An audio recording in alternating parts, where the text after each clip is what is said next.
Good afternoon.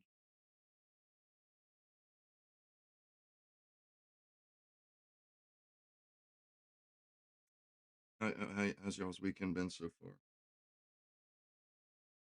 Man, I was watching a couple of different videos earlier on. There was this one, they were interviewing the only female prime minister that Australia's ever had. God, these fucking people are so out of touch. They are so not on planet Earth. But on top of that, they have that airheadedness that women have, or they can sometimes have. And it's just like, holy fuck, man. Like, how do you how are you how do you take yourself seriously? Like, they're like, it's like high school. They're literally in the fucking chamber of parliament, and the woman's like, it's like turns it into a cat fight with her and the opposition, and she makes it into a men versus women thing, where she's got to like claw attack him back to kind of assert herself. And it's like, and then she bitches about how women are expected to be they're expected to be leaders and nurturing. Men don't have to do that. Men, they can just be leaders. It's like, what the fuck, You really think that men just they everything is easy for them. That just get shit handed on a silver platter. Because if you think that, you are absolutely fucking delusional. Nobody thinks about shit like that. And I got the very real feeling that this woman really wasn't she wasn't concerned with governing well. She was concerned with looking like a good feminist and representing feminists well. That's what it came off to me as. Like, it had nothing to do with her wanting to just serve her country or be a public servant. No, man. No, it was all about her. You could tell it was all about her. She's arguing with the opposition guy, like, taking shit personally, and like it starts to feel like a cat fight because you can see the woman get all puffed up and indignant, and it's like, God damn. I mean, what the fuck, Like, this is so unserious. Why do you think that this shit is acceptable? Like, they refuse to just get on with their life and just do the shit. Just get it done. You know what I mean? Like, no drama, just get the work done. It's that simple. Just get the work done. No, man. It can't be that simple. And I'm absolutely certain that I don't think these women actually, I think they believe they take it seriously, but I don't think they take it seriously at all. I think it's like playing house for them. I think they get kind of a kick out of it, kind of pretending to be a guy, while they're out or whatever doing their thing. But it's just like, they're it's like they're not really concerned about the quality control with the end product. They're not really all that concerned about what comes out at the other end of the sausage machine. They don't really give a shit. That's what it seems like.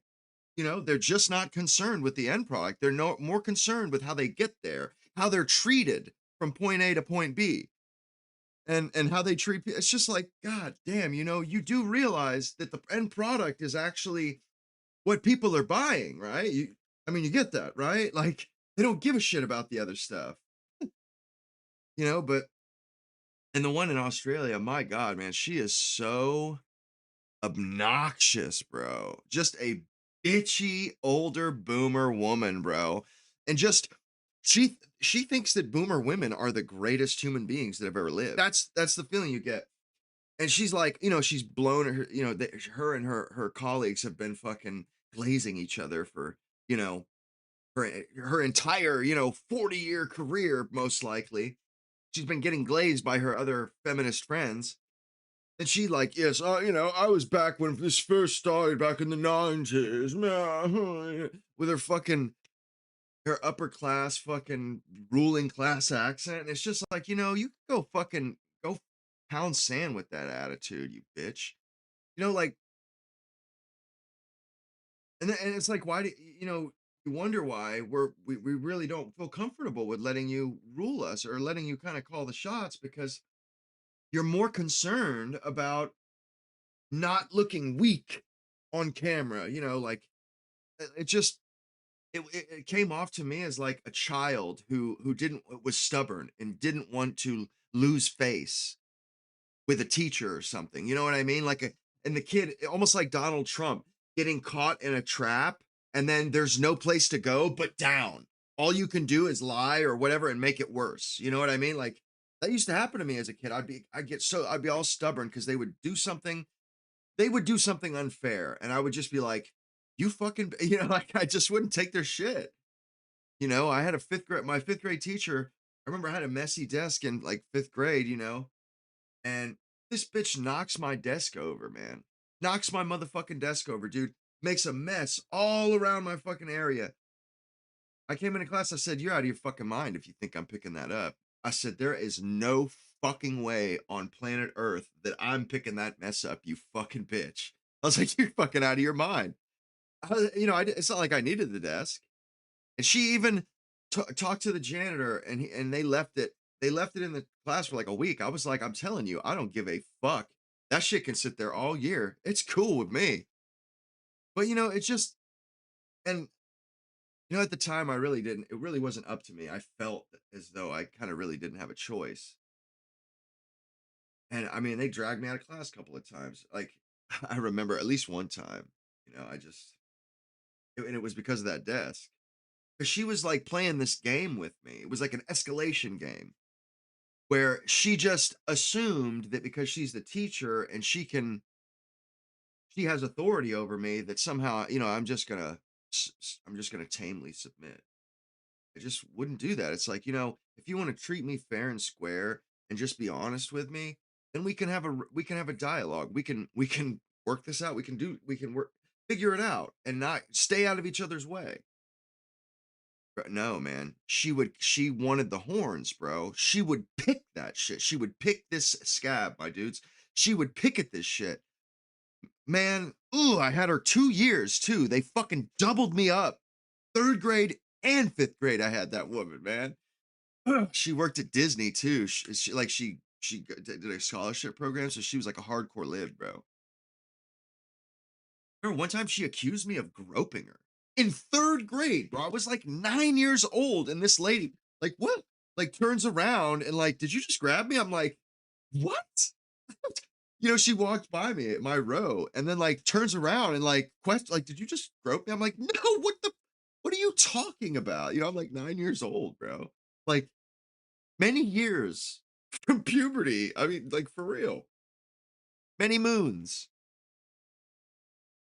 And man, she just fucking would it was like she's always looking to slay some dragon, looking to get me riled up, dude. Get me all riled up and shit, bro. And I actually I had one of those like in the last 3 years, I actually had a male teacher, Mr. Kempinger was his name. Really cool dude too, in his 20s. Really cool. He was just like a regular dude. That's what was weird. There was another guy there named Mr. Blackmer. He was a little femme.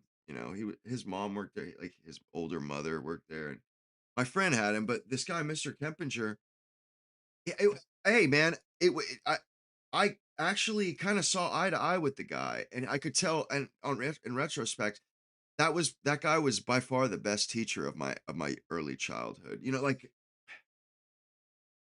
he obviously understood what it was like to be a little boy.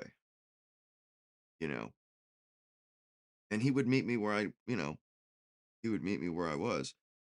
The female teachers, man, I don't have a problem with women. It's just like sometimes they can really go to an extreme.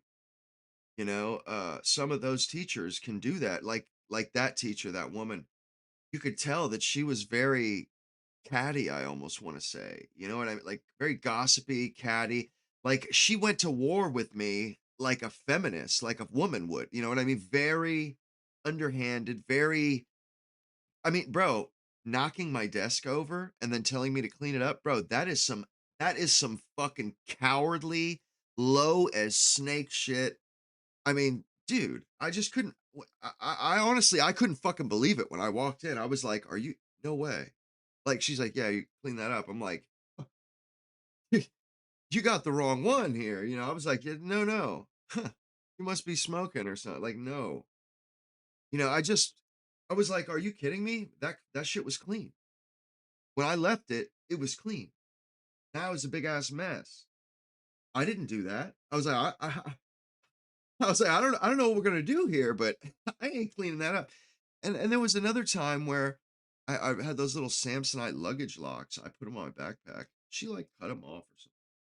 Backpack. There was nothing in my backpack. It was just like papers. But this lady was just like locking horns with me all year. And so I kind of do have a chip on my shoulder when it comes to these fucking Karens, bro. Like it's kind of I feel like it's sort of my duty to, lay these lay these fucking cunts low, really. When one of them thinks they're gonna stand tall and shit, it's like, well, we'll see about that, won't we? Shit, man. My mom told me after I became an adult that my kindergarten teacher, she was like in her mid-20s, like the second day of school, the first or second day of school, my mom gets a call from her of kindergarten. This lady's fucking bawling on the phone, calling my mom, like crying. Like, and that just blows my mind, bro. How does a 25-year-old woman let a 5-year-old cut to their core? That's incredible, dude. That is incredible. Although I suppose, women, they are, I mean, if you say the right thing to a woman, man, you can really do some damage. And these feminist women, they're so arrogant. They have this awful air of arrogance. And the prime minister woman, the lady's asking her about Gen Z men and how they're starting to feel differently. They're starting to turn away from the feminist fucking the feminist screed of a more diverse world, a more equal world is better for men and women. No, it's not. You're full of shit, or men wouldn't be dreaming of the back of the world back then. So shut your mouth. You know what I'm saying? Even women wish it was like that. And but anyway, the lady, she's like, she asked her, how she feels about Gen Z men. She's like, we have allowed we have allowed a certain stereotype, a sentiment settle. We have allowed this. Yes. I mean, it's just like, who the fuck do you think you are? You allowed men to feel the type of way? Who the fuck are you? Like, why don't you fucking check yourself? Like, do you even hear yourself, woman? We allowed men to form an opinion of us, and we need to correct it. Like, sorry, that shit ain't happening. They ain't gonna correct that shit. Not by being not by being vulturous women, you know what I mean? Like, no, they're not gonna get their way by being bitches. I'll tell you that much. It's just not happening. And they're so wrong, man. They're so wrong. They pretend as if they know that the traditional ways are no good. They failed. We tried them. They don't work. And these ones do work. That's how they behave, as though they know for sure them old ones are garbage and their new fucking made up fucking way of life, their new made up fucking way of being fucking is toxic and corrosive and kills everything it touches. But they're going to shove that motherfucker down everybody's throat. They don't give a damn how you feel about it. And it's just like, bro, who the fuck gave these women this much authority? This is a problem. They get high on their supply, man. They start sniffing their own farts and thinking they're special, man. Like, oh, dude. And I get the feeling is, these women, it really doesn't matter. I think they're just facades. They're just avatars. Those women, they don't make decisions. They ain't in charge. Ain't no responsibility put on their shoulders. I mean, to be honest, if you want to hear my opinion, I'm pretty I'm pretty sure that's what it is. Because I don't think these motherfuckers that are running the West, I don't think they actually let congressmen and women make decisions. Maybe a few men in there do, but I don't think they actually let anybody make any decisions. I think the shit come from on high. Like there's like a uh, 10 guys or something, or some sort like a trust maybe or a cartel. They send down their orders, and the automatons get the NPC fucking douchebag politicians. They get their march, their talking points. They go out and say them. They don't fucking decide a damn thing. I don't, it's just like, and these women though, they fooled themselves into thinking they do. It's like, yeah, no. Like the prime minister for Australia, this lady, I think the opposition, he says he asked her a question, pretty a good question, I'm sure. He's a veteran. And then, because she takes it personally, it was just a political, it was question time. And she gets all indignant and starts like feminine misogynism, misogyny, this, misogyny, that, hate women, this, and it's just like, are you joking me right now? Like, really though, if somebody criticizes you, you have the job. You're like the king, basically. You have the job, and you are trying to complain that they're saying hurty words. Bro, come on, man. Come on, dude. It's not serious. It's not reasonable. I mean, it's I mean, it just gives emptiness, like it's just bullshit. They're just stuffed shirts. I mean, I really don't think that these people make our laws. I mean, at least not at the moment. I mean, I don't want to be blackpilling about it, but I just think, and maybe, maybe it's like a smaller, or a few people in the Congress that make all the decision. That it could be that too. I don't know this stuff for sure, but it could be like a smaller kind of clued in group in Congress that kind of make all the decisions. The other ones are just told, "Hey, go along with this shit." I mean, it could be that. It could easily. It could be. I really I don't know for sure what it is. I'm just kind of guessing on this stuff, but it just seems to me like they're just a dog and pony show. They're just a clown show. If you know what I mean, like they're for the fucking peanut gallery. You know what I mean? Like they're for the people in the fucking gallery. Like, you know what I'm saying? Like that's what they're for. Making actual decisions. I just feel like there are these people don't seem very smart. They don't seem very serious, and I know for sure that the people behind the world order, they're serious people. You know what I mean? Like those are going to be serious fucking people. They're not going to be Keir Starmer. They're not going to be Donald Trump. They're not, like I don't believe that these clowns are the ones that are doing this to us. It just doesn't seem right to me. I don't know. It just doesn't seem right. There's something else afoot here. It's not just as simple as, these morons that are in there now, Jasmine Crockett types and shit. Like, come on, they're not very bright. I've seen this. I wrote down something earlier. The exact words this woman used, that we have allowed an impression to settle, as if this, as if these bitch feminists have control over our feelings and thoughts. It just didn't control young men enough. That's what she's basically saying. Oh, we didn't oppress those young men enough that they would say the party line. That woman, I got the feeling that she was willing to put gun barrels to heads if people didn't fucking repeat that line. That is the feeling I got. These women, they are absolutely prepared to put a gun to your fucking head and tell you you're gonna say the fucking line or I'm gonna blow your brain. I mean, dude, that's the whole aura that I get from these women, especially that prime minister, bro. That woman had a stick up her ass, something awful, bro.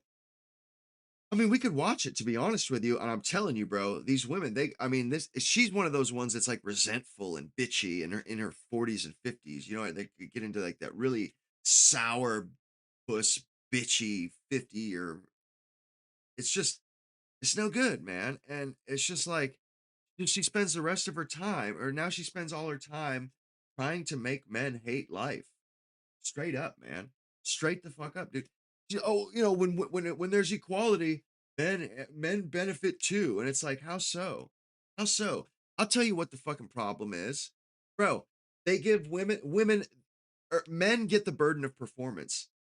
We get all the responsibility. The women, they get the glory. They are the ones that take all they take all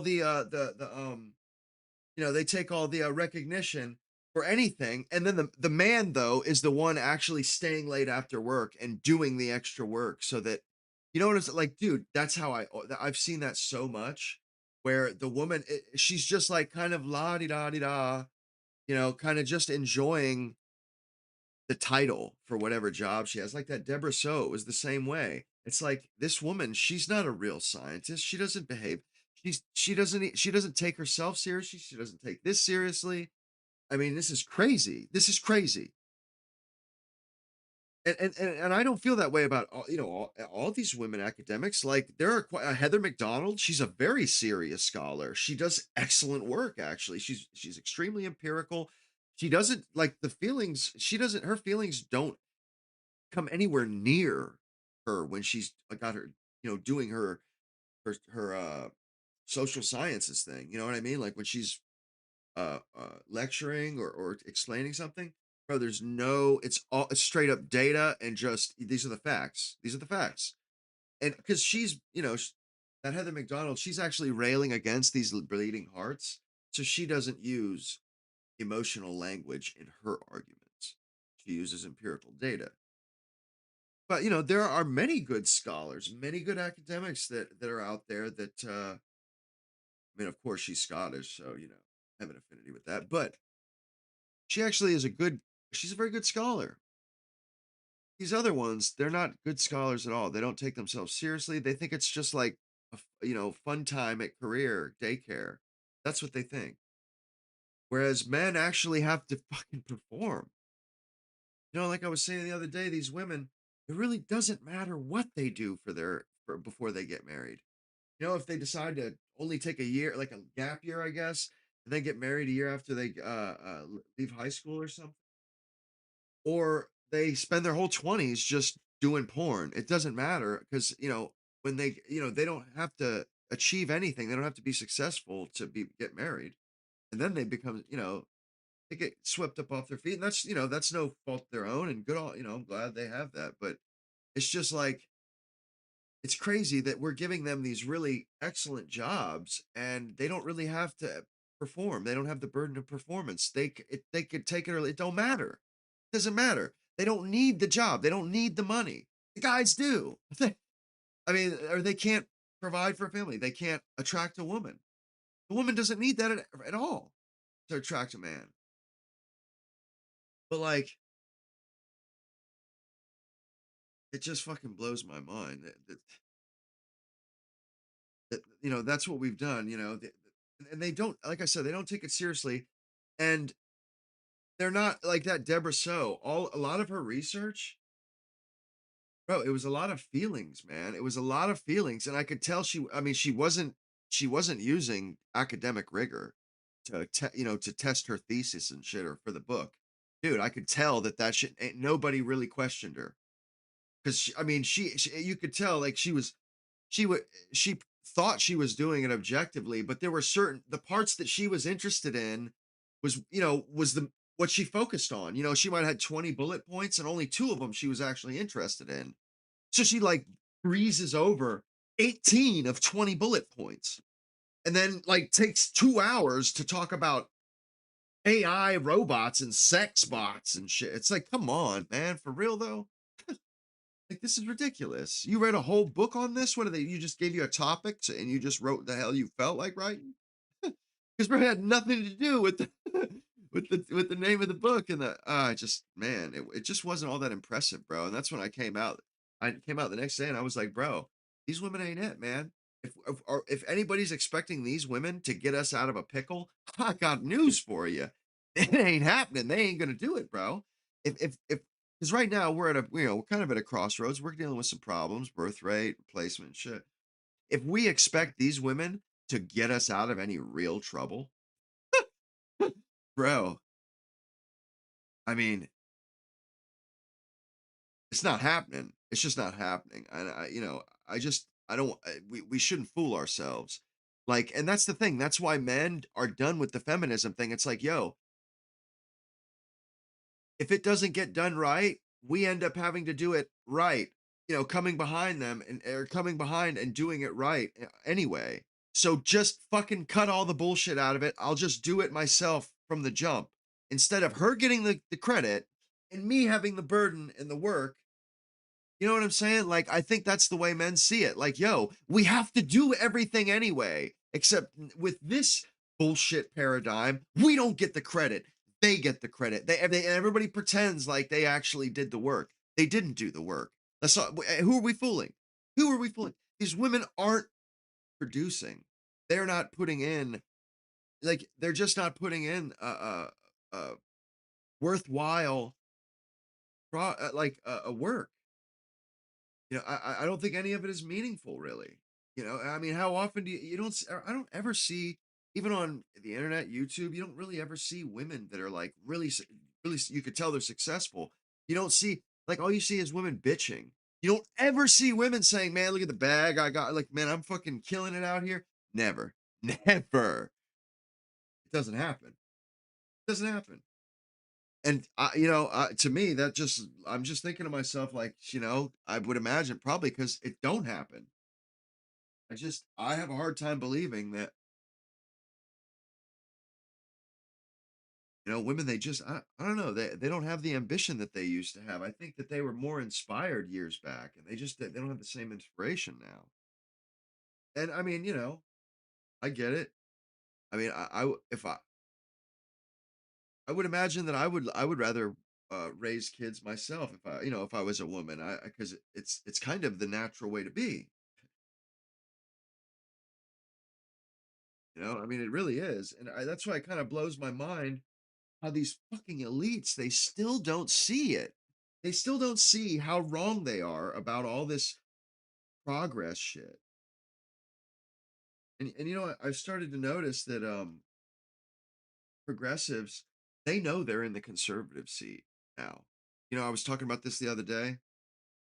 I heard one recognize it the other day, where they're like, this isn't a good state of affairs, where because we're always going to be losing, if we're always trying to we're just on the back foot trying to conserve the laws that we put in place.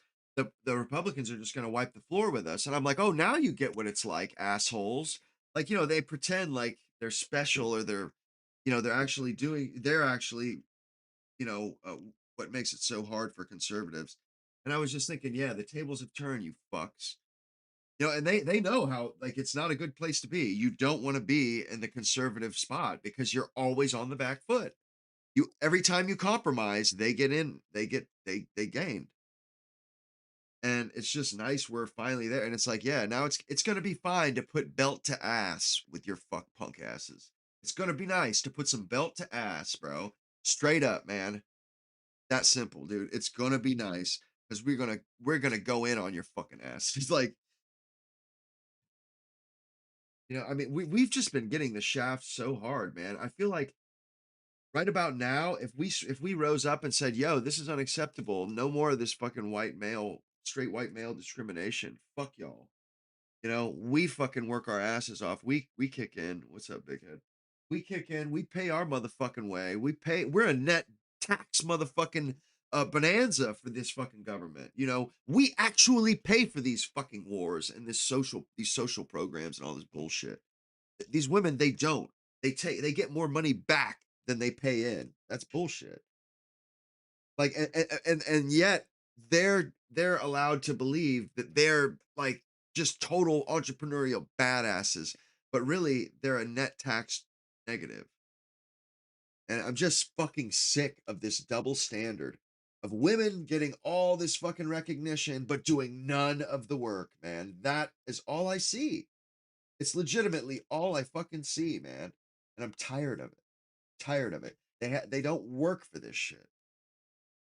I mean, some of them do, I'm sure. I'm sure. But then you have all these ones that are like, soft girl. They're just fucking lazy women. A lot of these women, they're just lazy fucking cunts, dude. You know, they just want to lay around. Remember when they were doing them TikToks and shit? Fucking, they were at the Google and Twitter. These bitches are like walking around a motherfucking office all day. There's like a playground inside and shit. Like, it's like, bro, this is baby. This is motherfucking daycare, dude. What the shit? Like, this is no good. Like, you know, it literally is daycare though, because when it comes down to it, they're not they're not they're not turning in work that's going to earn money. You know what I'm saying? Like, they're not they're what they're doing, they don't they don't really have ambition, they don't try hard. It doesn't cut the mustard. So men end up having to do it anyways, but like, it just, I don't know. That's how I feel about it anyway. It just seems like, fuck, man, no matter what, we have to do the work. We have to do all of it. So it's like, nah, we may as well just go back to the way they were things were, because we're doing that work anyway. And you just allow us to accept the credit for it. You feel me? Like, dude, why do they need to get, like, they need all this validation?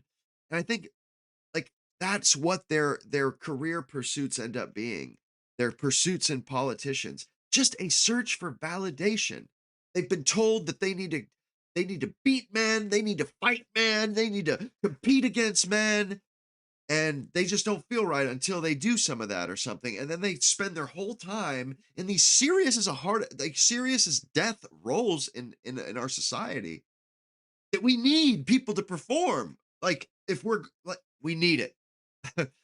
And they don't even take science serious at all. They don't fucking criticize each other. You know, it's just like, yo, you don't realize, but all these different positions, they're fucking cogs, they're wheels in the machine, bitch.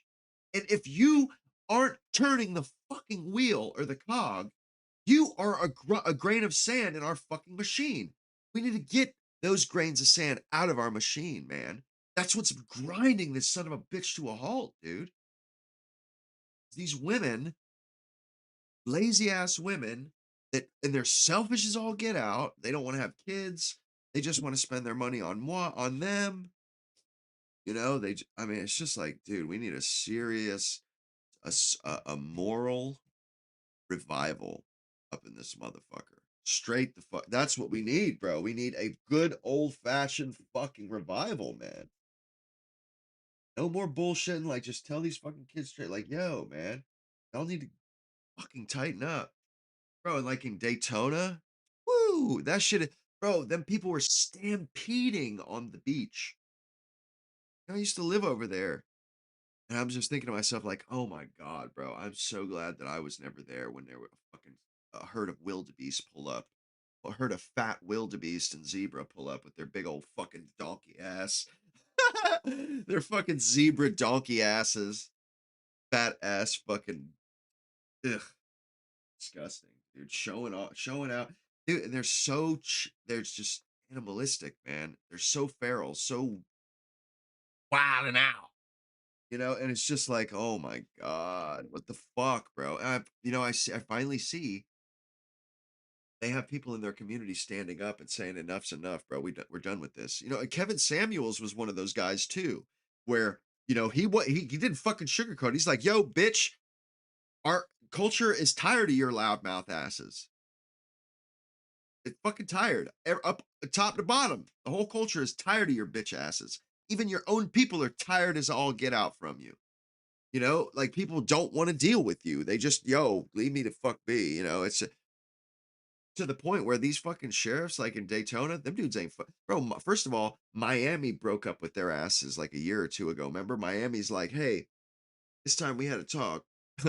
We're breaking up with you. Like, it ain't working. Like, bro, you can't come back here. Chimps, and then they go to Fort Lauderdale, and Fort Lauderdale runs now. Then they go to Daytona, and Daytona's like, man, you got shit fucked up if you think we're gonna let this fly. I mean, what are these people thinking, that they're just, you know, they do the takeover thing, fucking thousands of people show up. It's like, do you really think these fucking people who have investments in all these cities, that own fucking the buildings in those cities, you really think they're gonna let your fucking animalistic fucking motherfucking stampede have an ass? You think they're gonna fucking let you destroy their fucking property, destroy their fucking investments. Man, you must be out of your fucking mind, bro. Dude, Volusia County ain't dude, Florida doesn't play about this shit at all, bro. They don't mess around, dude. You're messing with their money. If you are committing crime, if you're doing stuff that makes Florida look bad, bro, they are gonna whack your ass with literally the maximum. I've seen them do it, bro. Purse snatchers and shit. You're going to prison. You're going to fucking prison if you purse snatch in Florida. I'm telling you, bro, they do not fuck with that shit because you're messing with people's money. They have money they have investments, they have you know what I mean? Like bro, the shit is no joke, you know? I remember there was a gang of these coloreds down an international drive, bro, and they were fucking purse snatching, dude. There was like 6 of them, bro. They put a detective on these motherfuckers and got there. I mean, they can't afford to let that stuff fly.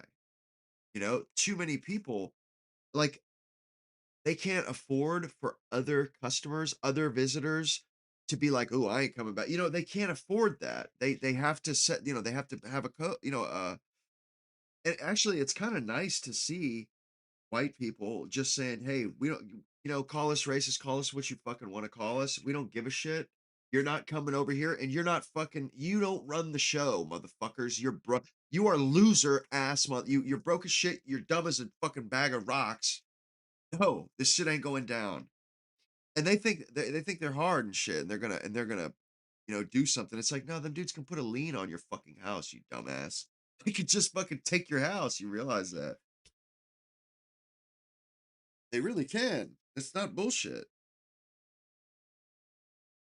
I remember my mom saying that. My mom's she's in title insurance, and she was telling like she's always she'd be like, "Well, they could put a lien on our house." I'm like, what? What are you putting a fucking lien on the house? It's just kind of funny, like. But I mean, I'm glad that, hey, and that the guy that's the sheriff over there in fucking Volusia, I've been to jail over there and shit, motherfucking Tomoka Farms Road. I mean, I've been there once or twice. I mean, because I've gone to Bike Week and they're different like uh Bike Week and Biketoberfest and shit, and then other celebrations I've gone to.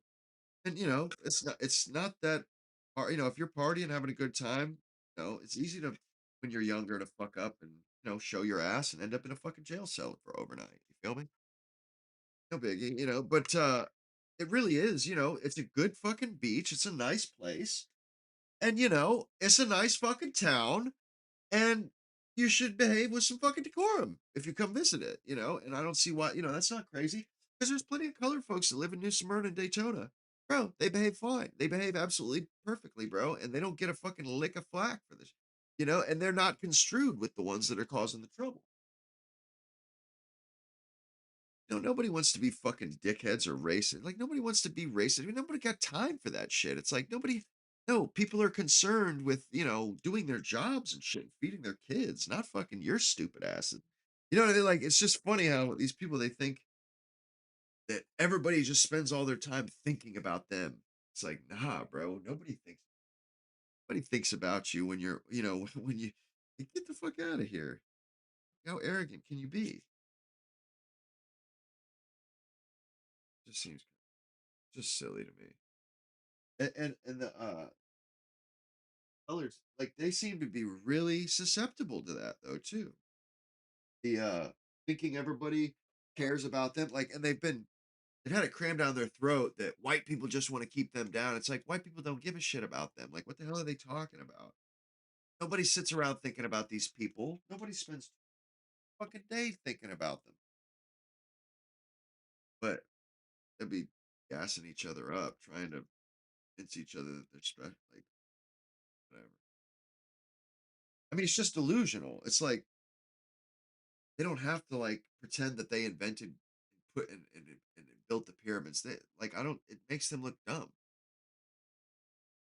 Ooh, holy shit. Ooh, man, it's been so long since I smelled a blend like this. Oh, that shit smells so good. King Charles mix in this motherfucker. Shit is so fire.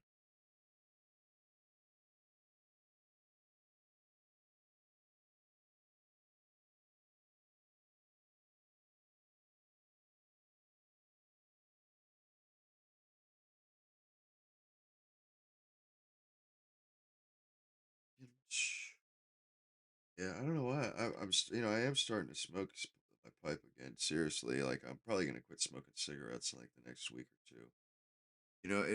It takes me about a week to make the transition, but basically, it's like just slowing down a little bit. You can only smoke either hour and a half smokes with a pipe. It ain't a 5 minute cigarette. It's not as convenient as all that. But you smoke less, but or smoke for a longer time, but only a few times throughout the day.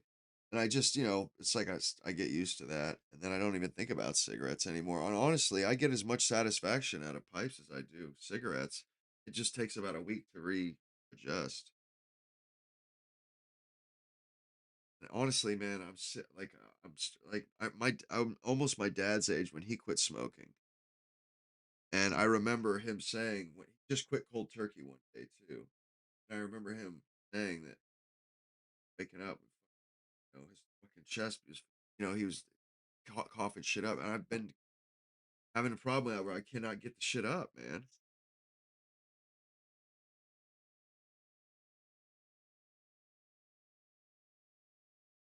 I feel like had this same feeling for like a month too or more. Weird.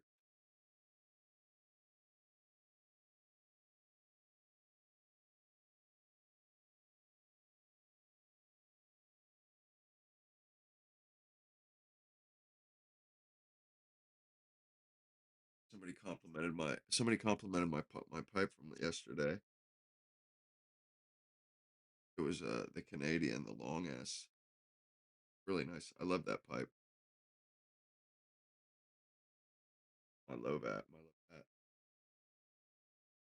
Yeah, I love this bit. And it's a carburetor too. It has a little hole in the bottom to let a bit of air into it. So it kind of cool.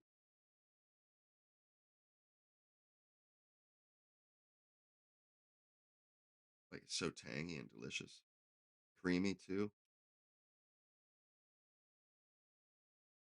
English blends. They use like Turkish tobacco, Syrian tobacco, Cyprian tobacco. Kind of has like a almost like a campfire or like a nice fireplace. Or and it has like uh spices and incense and shit. They basically what they do is they put tobacco in Syria and Cyprus. They put the tobacco they grow. They put it in the rafters of their house, and they use indoor campfires in the center of the room. All that smoke rises, and it cures the tobacco. Called latakia. Like the English especially love latakia. English blends but have latakia in it, and they're specifically for like Englishmen and loved them because they used Oriental tobaccos from way over in India or Turkey and exotic stuff.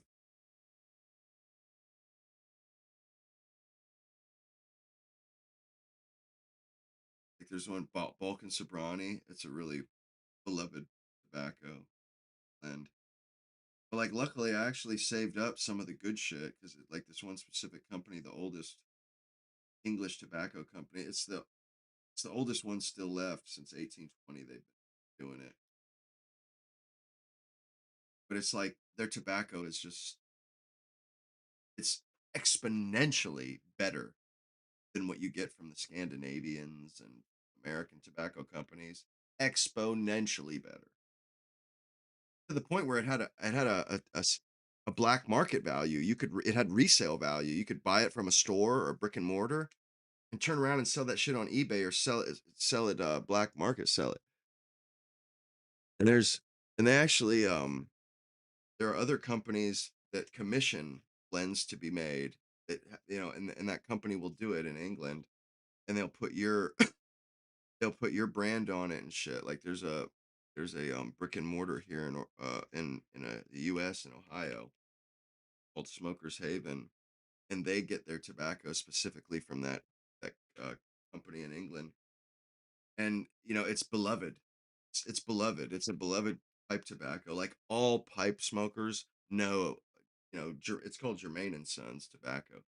It's fucking amazing though. Like they really, and they've been doing it for so long, man. And they just have their shit is just stupendous. Most tobaccos, you have to fucking cellar that shit. When you buy it, you either you when you or either you cellar the tin, you put the tin away and let the tobacco age in the tin, or you open the tobacco tin and put the tobacco in a jar, and then you age the jar. Well, you got to put like 5 to 10 years on, yeah, like a minimum of 5 years. Some tobaccos 10 years before it really matures and becomes mellowed, and like something special. It's like wine, it ages. Luckily, all that my stuff has 10 years on it because I stored it away and didn't touch it. So I'm like enjoying, that 10 years period. But the stuff that you get from that company in England, their shit is pre-aged. They age it, then they mix it when it comes of age. They mix it and then they sell it to you blended that way. I mean, it's fucking incredible, man. It's so good.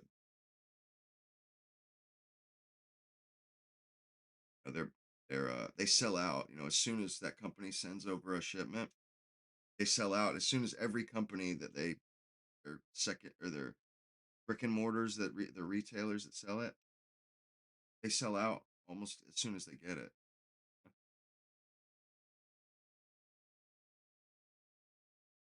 There's really not that many tobacco companies anymore, which is a fucking shame, man.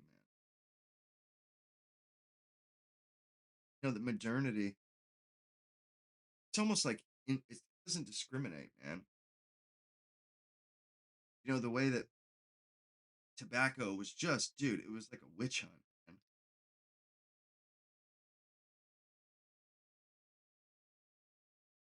man. And it's like they want to decide what we enjoy, like what we imbibe and shit. And it's like, they just straight up put that on like the blacklist, like we're China or some shit, and it was opium. They just outlawed it.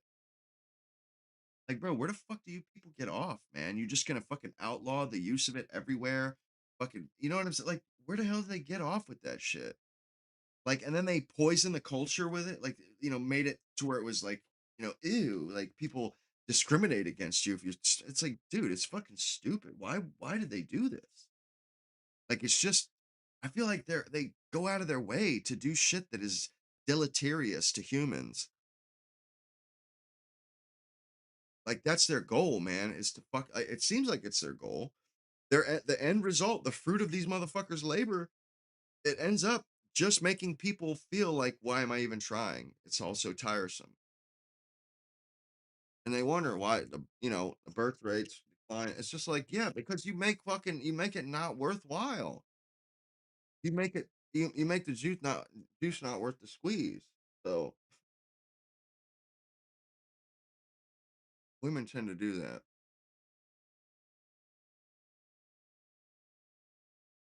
They can anyway.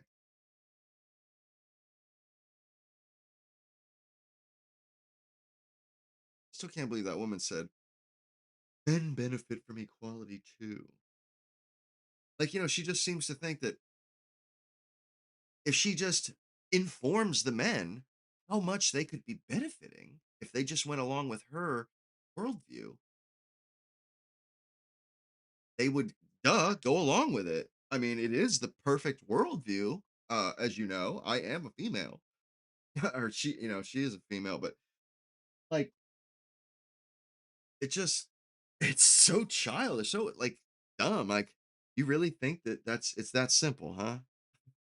Like, I wonder why your first round of propaganda didn't work. Like, why do you have to say it again? Like, why do you have to come at it from a different? Uh, you actually heard what I was saying about the carburetor. Yeah, like I was saying, it has a little bitty hole on the very bottom. You can see it, right? Yeah, you can see it right there. I have two or three. Another one here. This is a Zulu, but it's also got that carburetor. What's cool is these are kind of older ones, and I got this one on accident. When I got it, I realized it was an older model. Like they said, it was aged Briar. They're really old, from like the 30s, but they're like my favorite, some of my favorite pipes, and they were cheap. I got them; they were almost throwaways. The guy who's, when I bought them off eBay, and they turned out to be some of my favorites.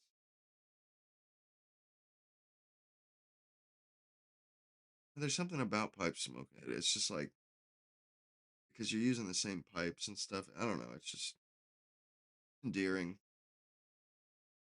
Just so sick of seeing, like, these people are trying to turn the world into a place that doesn't even acknowledge that men have a point of view, that men have an opinion, that men are, men. It's just, they're trying to just forget that we even have a point of view or an opinion. As far as they're concerned, we could just be like the teacher in Charlie Brown, you know?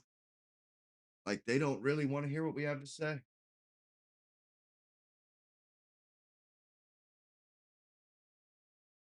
Yeah, they don't seem to want to hear what the hell we have to say. So it's just, and when somebody's treating you like that, condescending like that, it's just like, go fuck yourself. You know what I mean? Like, yeah, how about you go fuck yourself, you old bitch? I mean, like, and the woman, she's like calling us misogynistic, and it's like, what for? What did we do? What, we didn't participate, and that makes us misogynist?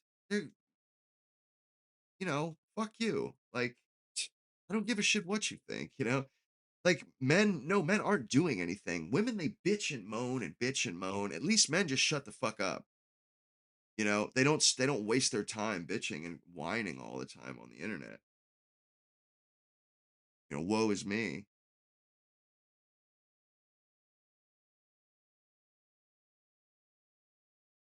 Seems to me like all they do. But and they're pissed off. Like it's like um having a kid. Like they say, women have the right to choose, and men have men, they need, if they want to choose, they have to make the choice before sex, basically. You know what I mean? Like you need to abstain. And it's like, and you are so like, rules for me but not for thee, and this holier than thou bullshit, man. It's like, you really think you're something, you're special, and that you deserve special treatment. It's just not so. And this shit's gonna change anyway. They cannot, they can't keep this up. Like this facade, this bullshit world order, this bullshit way of life that we have going on right now. They for that for them to for them to keep it this way, and hold the culture, where it is, they're having to kill thousands and tens of thousands of children, babies, to keep this social way of life, to keep it around and keep women working in jobs. They have to abort babies, because women will get pregnant. You know what I mean? Like they won't end up working at those jobs. So they actually, like, we have to sacrifice babies so that women can live a full life at a job. Don't you know? Don't you see? Like, that's what they're saying to us, man. Is like, you know what? We're gonna sacrifice all of your children so that this woman can work for 10 or 20 years.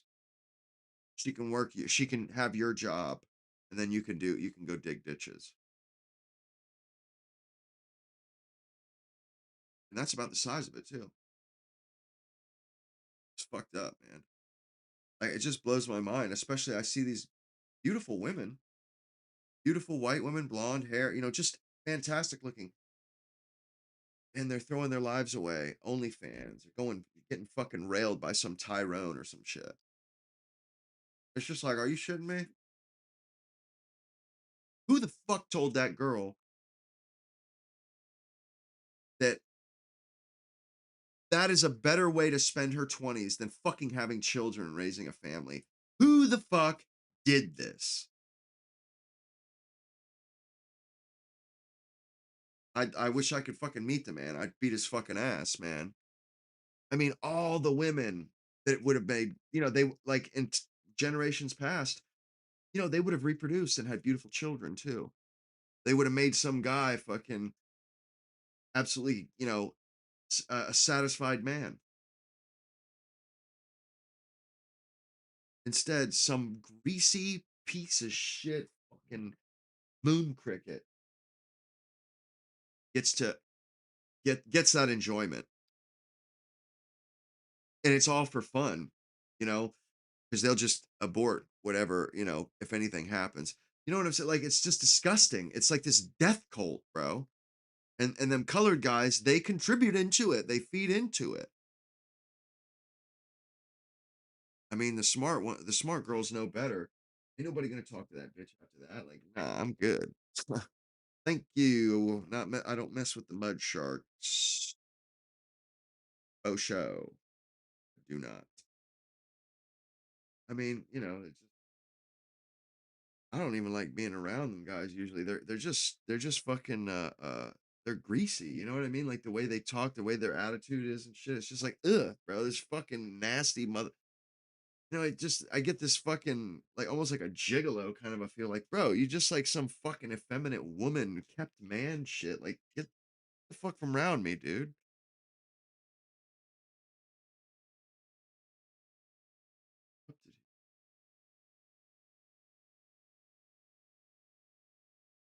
Yeah, the cult. I mean, it's sad, man. These are good people that are just throwing their lives away.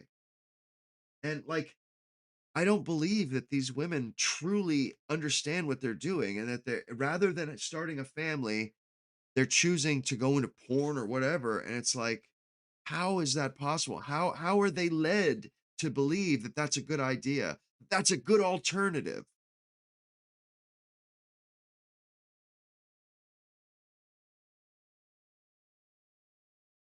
Fuck, man, it's a good ass blend.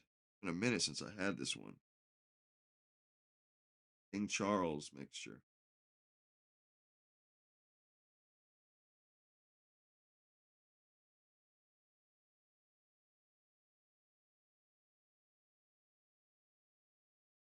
Hell yeah. Shit is dope, man. King Charles mixture of Latakia, Oriental, and Virginia tobaccos. Pipe tobacco made in the British Isles by J.F. Germain and Son, Jersey. Yeah, Jersey, Island of Jersey. Manufacturer of fine tobacco since 1820. 1820? I tell ya.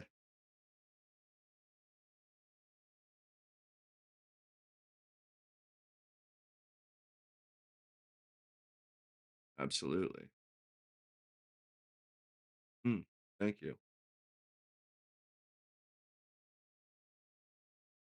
Yeah, I like the carburetors. I didn't try them for a long time. And then I ended up accidentally getting one. And it was a really, really nice briar. This one, it's aged briar. It's old as shit. It's got the old Stinger style. Like I can date this one within a couple, like 1 or 2 years, and it's just fucking awesome pipe, man. It's really fabulous. It's excellent briar, fantastic briar, aged.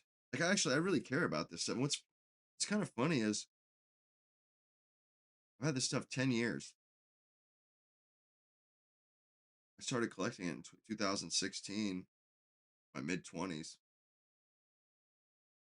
I was thinking, that's pretty young to be collecting pipes and pipe tobacco. Pipes and pipe tobacco, it's kind of an old man thing to be doing. And to think I was 26 and I was spending my money on pipes and shit, like building a collection.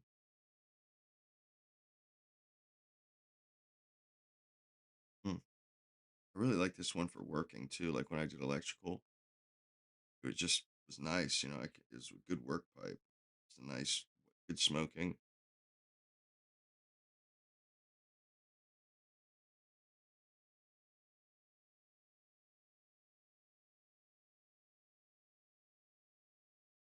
Hmm.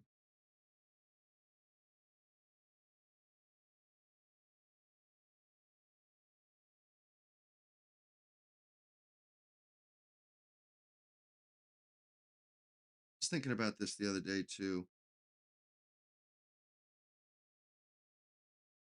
No, it really does seem like we are in like a legitimate class struggle. I don't think it's like a communist thing. I think it just is. It's a class struggle. It's us.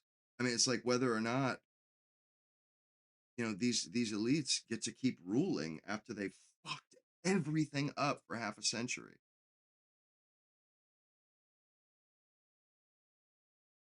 By the way, I did start those memberships. It's like $2 and $5 or whenever it gets approved. Ah,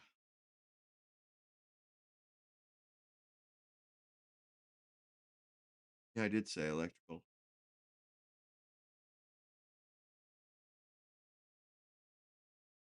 Well, I never really saw it as an old man thing, and I've known a lot of guys that were. I've only known a couple of old guys that smoked pipes, and my dad smoked pipes when he was in his 20s. I mean, it was kind of common for people to smoke everything. They smoked tobacco, all types of ways. And when I was in my early 20s, I chewed Red Man, Cannonball Plug. I fucking smoked pipes. I smoked cigarettes, smoked cigar. I fucking did all the tobacco products. I was all up into that shit. Love it. Yeah, I did electrical for a couple of years. Yeah, I was alright at it. I didn't have a passion for it, and I have to have that drive. Commercial. I did some service too.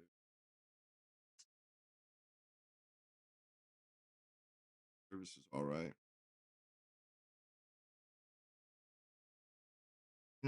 Actually I kind of like solitude. I really do. And sometimes I kind of like I've thought to myself over the years, like, man, I don't know if this is good for me. Like, maybe I shouldn't be allowing myself to enjoy this so much and get so, like I was thinking to myself, like, I can't allow myself to just like hide. I was wondering if that's what I was doing. But I don't. I mean, I thought about it and I was like, nah, I'm not just hiding. Like, I just, I don't. There's no point in me to. I'm not fucking bars or nothing. What's the point? I don't have anywhere to go.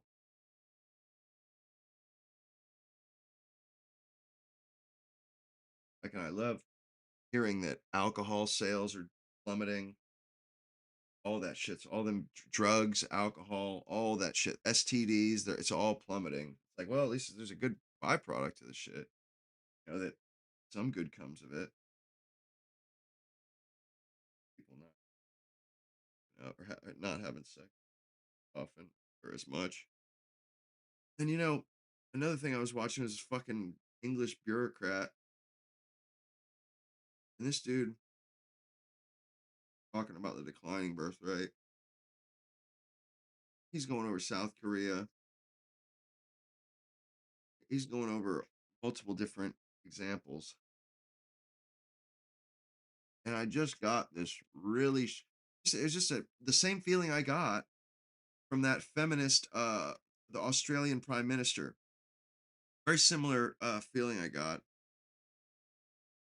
because they both seem to think that government is just the answer for every question, bro. They seem to think that they got all the answers, bro. I haven't seen one answer that they actually had. Not one, bro. I've never seen this government fix anything ever. And it's just they really think like like this bureaucrat. He's like, oh, we need to, we're trying to, incentivize people to have kids, this and that. And I'm thinking, you just don't get it, do you? That you can't fix human problems, some of them, you know what I mean? Like, people just like the world has changed. People have to figure out how to live in the new world, in the and adapt to the changed world and figure out how to, how do we keep reproducing and move forward from here. The government damn sure ain't going to inspire or spur any, you know, uh, growth and reproduction. No, people have to come to, it's, humans are very, are animals too, and it's like, you can't just, you can't spreadsheet the shit. You can, that stuff doesn't work. What's up, blood logos? Yeah, that stuff doesn't work. People, they're organic, and women especially, they don't like try hard. They don't like contrived. They don't like made up. They want organic, real McCoy. They want the real, they want real substance. I mean, we all do, really, especially in this fucking internet era. It's like, uh, yeah, I mean, it's just we get such a skimpy amount of meaning from the relationships we have because we don't go out and meet each other anymore. It's, kind of on the internet, so they're not quite as meaningful. But I mean, it's still better than nothing. But so when you do actually, you are talking to somebody real. You kind of, it's got to be meaningful, or it's like, what's the fucking point? Just as soon stay at home if I'm not, if it's not doing it.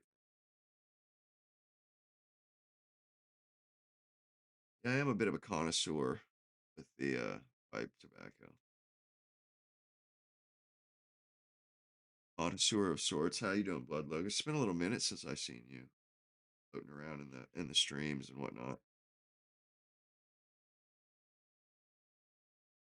And I feel like, things are like really kind of, I feel like change is going to be very prevalent in our lives for the next 10 years. There's going to be a lot of change, I feel like, and it's going to be kind of like steady on tap for like a couple years. And it's going to be difficult, figuring out the way forward. But, and the reason why I bring it up is because these bureaucrats, when they talk about it, they don't even get anywhere near finding the answer or making they don't do any good with that stuff. It's just they get nowhere. Like the only way to solve it is you kind of just have to go go through life normally, and like when you get to a bridge, you cross it. You know what I mean? When you get to a a, a learning situation, you kind of feel it out and figure out, how the pattern, the way the chips fall. I mean, that's how we figure out the way to be, how what the new dating paradigm will be like or whatever. I mean, because I feel like the whole American dream thing, that's kind of gone. Yeah, weekend work, you already know, Goldie. No, it's just, I kind of I started the membership thing. It's improving right now, and I actually do have a lot more idea. I have many more ideas than I did a month or two ago about, streaming. I'm I've kind of got the I've got it just churning shit out. I'm always thinking about something. And I actually I used to just think, just fucking thinking freely, by myself. And I never really thought about like that the thoughts anybody would want to hear them, but and it took me like a month before I started to kind of collect those thoughts and recognize, okay, that's a thought I should get down on paper. You feel me? And I've gotten pretty good at that actually now. I really like it too. I like writing actually. Like I relearned cursive, or I've been practicing in cursive lately. It's so pretty. Such pretty script. To think back in the day, people would sit down to communicate, like to write a letter. They would have special stationery, envelopes, all that shit. You go to the stationery store or whatever the writing store. I mean, where you get paper. Like that was the old school way of doing it. Man, it was like, writing a letter. That was a whole whoa, man. It was a big old uh an event. It was really an event, man. And like in all the war movies and shit, like it's imperative that you send your people letters, you know? That's like that is expected of people. That was expected of people back in the day. You know, that's how people stayed in touch. It's kind of crazy too, because pen pals were a big thing back then, and people would really get to know each other by pen pal,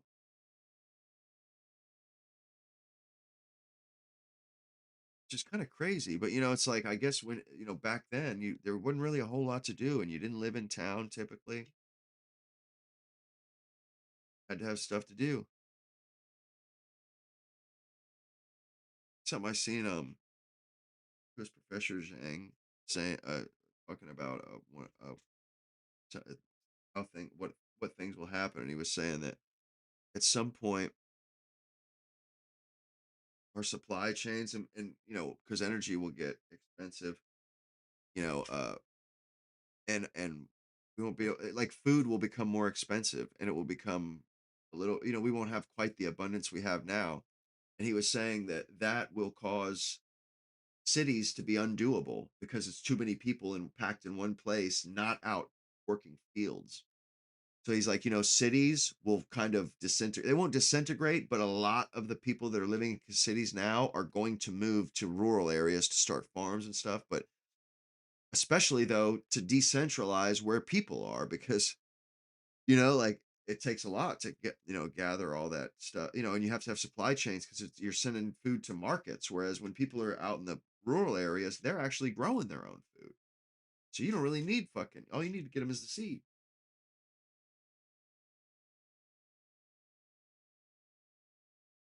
But I was thinking, man, things will be very different. And I think we forget about that. It's like, you know, AI, there's not going to be any white collar jobs. But bro, there's going to damn sure going to be fucking gardening jobs and shit.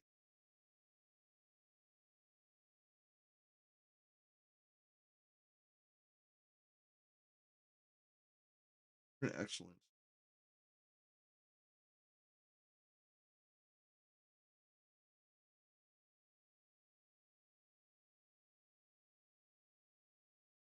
This one is actually my favorite. Our best blend. It's my favorite blend of all time. I have 210. So fucking good.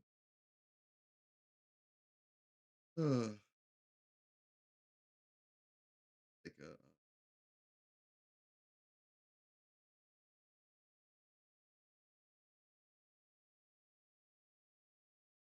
nectar of the gods. That's right. That's what they call it. Nectar of the gods. It's fucking awesome. It's a very special blend. It's the pipe tobacco shop in Ohio that I was talking.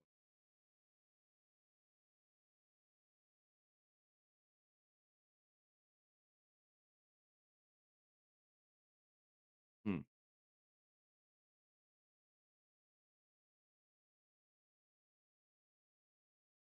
Yeah, I mean, I honestly, I'm happy to see. You know, it seems to me like change. Things need to change, and you know, hopefully, you know, so a lot of it will be positive. You know, like because I think the way things are at the moment are just acceptable. No good. It's unacceptable, man. The way people are living their lives right now, it's fucking weird. But you know, things will change to a certain degree, but also,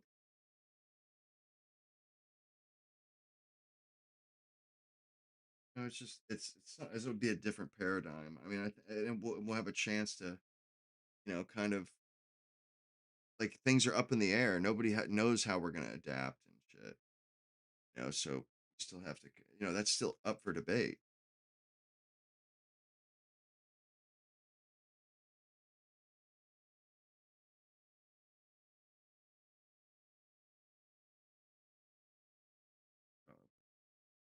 Uh, I had another thought in my head.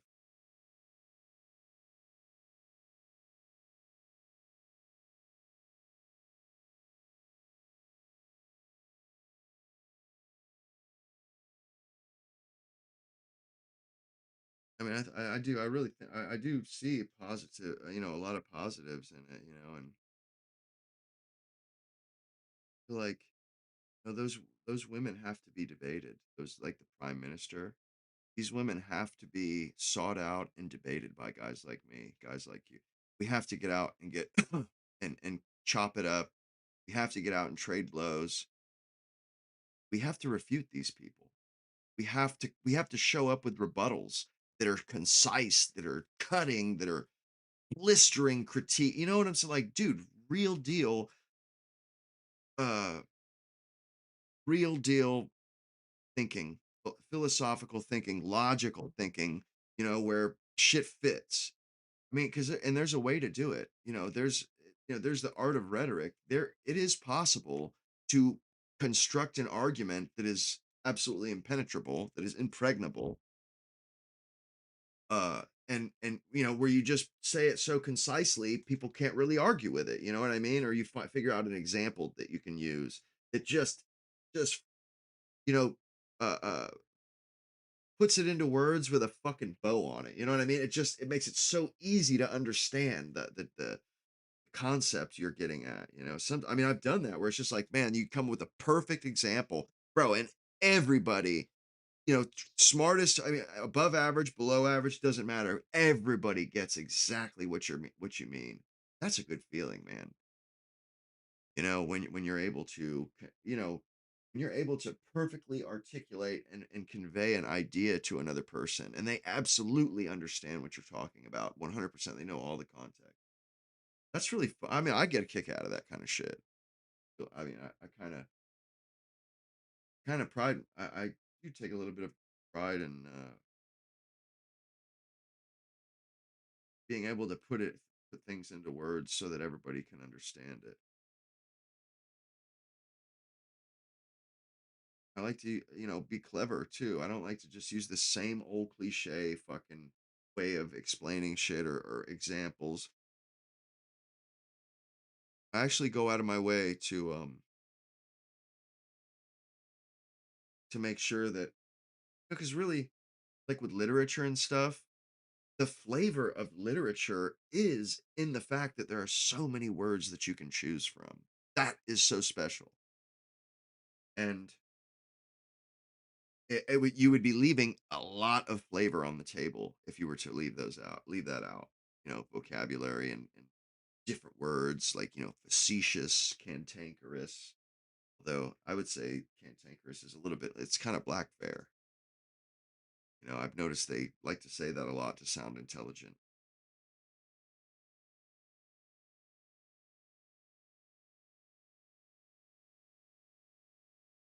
But good vocabulary. It's really, I have actually been getting better with the, 'cause I remember when like a couple months ago, man, goodness, dude, I just couldn't help myself with saying F this, F that.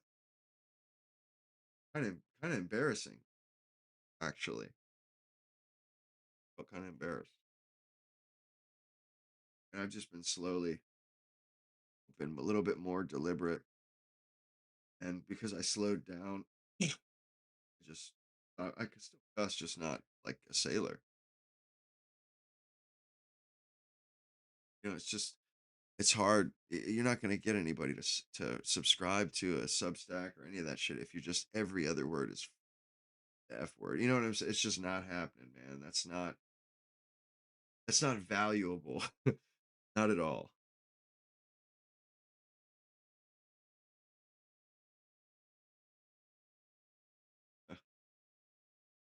You listen to audio. Oh yeah, I do listen to audiobooks. I have Plato's Republic. I have LibriVox on my laptop. Like if I go on a plane, I have some to listen to, even if I don't have the internet. I love audiobooks. And I'll like when I read The Count of Monte Cristo, I read along, just just read along. It's while I listened to it, and I kind of what's cool is that you don't focus on either one, so you end up absorbing. I absorb way. My retention is way better if you engage more. The more senses you engage when you're learning, the quicker you will absorb that content, that knowledge. And I've always known that since I was a kid. I remember somebody telling me that, and I would, when I would take tests, I would go out of my way, to make sure that when I read something, passage or some shit, I would uh, follow along with my finger. And I found that that really worked out well, actually. That you could really uh, step your game up just by looking at the words as well as hearing the words, looking at the words and saying the words.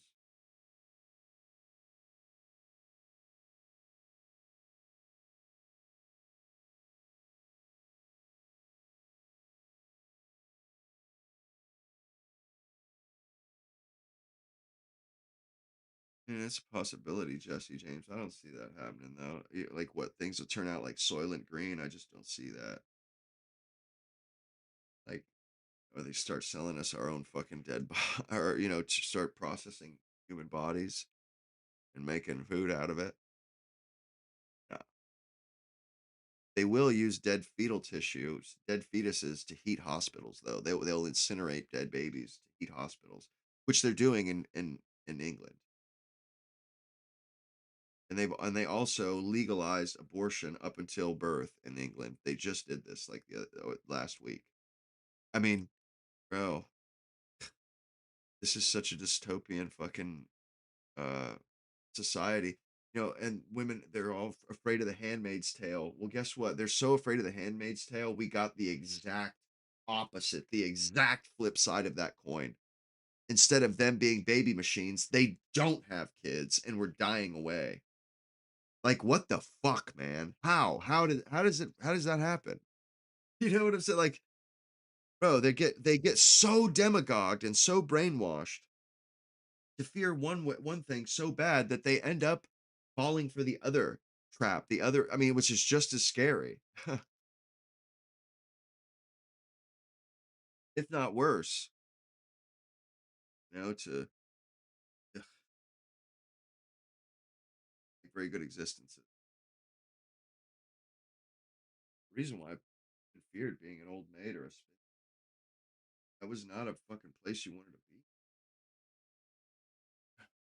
Fear of missing out and shit like that can really eat at you. You have regrets, those kind of regrets. Okay? Oh, show.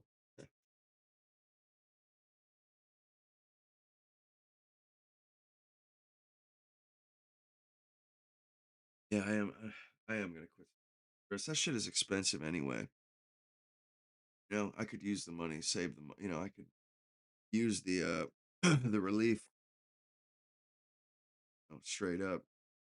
I don't know if how many of you guys were in here when I said this before, but I set up that memberships channel, and I'm gonna do like extra live stream. Probably do like get on like an hour before Nick. Like if I don't do a stream, I'll do like get in the chat. I know, you know what I mean. Just do like an hour of chat with you guys. Sometimes it's like I have no problem chatting. I just don't want to be on camera. You know what I mean? Because I feel like obligated. feel like a jester at times. Like because sometimes it's like you guys have low expectations. You're like you're just looking to chill out for a minute. Like you don't necessarily need me to come on early, but you'd be willing to bullshit with me if I was chatting in the chat room. You know, and like I would like sometimes, yeah, I just want to fucking, watch TV and chat a little bit, rather than because you have to focus on a stream, you do have to focus on you know what I mean? Make sure that you're aged. And but I was looking into the perks and stuff, and I was thinking, no, this I can see this. This is pretty legit. I mean, uh, it's just a way to make it worthwhile to invest more time, and more thought and more energy and everything. Because I mean, no matter how you look at it, I mean, that's really what it is. It's just investing. time into. I kind of like, I like it anyway. You know, it's a learning experience. I really actually enjoy it, especially learning. You know, doing trying different stuff, which I am gonna be messing around with that Discord like this weekend and this week, Goldie. So I heard that Discord is no good now, man. That they're like, you know, they're doing an initial public offering, they're doing a stock offering, and so now they're asking for, they want your ID. You know, they want you to present an ID so they can, so they, you know, because they're getting together all their assets for evaluation, and you know, whether we like it or not, customer information, customer data, that's an asset. You know, so if they have a million people's IDs and their, you know, their personal information, that's a lot of money that's worth, actually. Is that, you know, the if they get bought by another company or a tech company, they can use that data. They can resell that data, but they can use it. And that's why they include it on their prospectus, my Negroes, which is kind of crazy, you know, that they're including shit like, you know, motherfucking people's ID, you know, people's addresses, people's, just like, wow, that's intrusive. No. You know, and it even said, when I was reading the prospectus, and it said that they actually have a lot of people's IDs already, people that have flashed their ID in front of their webcam. It automatically snaps it up. I'm like, what? That's insane, man. And actually the camera I use now, it has a speaker and a mic on the camera itself. And bro, I can hear the speakers that you know, I can hear like the white noise. If I get put my ear close to it, I'm like, these motherfuckers turn this shit on. And it's even when the light isn't on, it's on. You know, so I have to unplug that shit. I'm like, man, that is crooked, bro.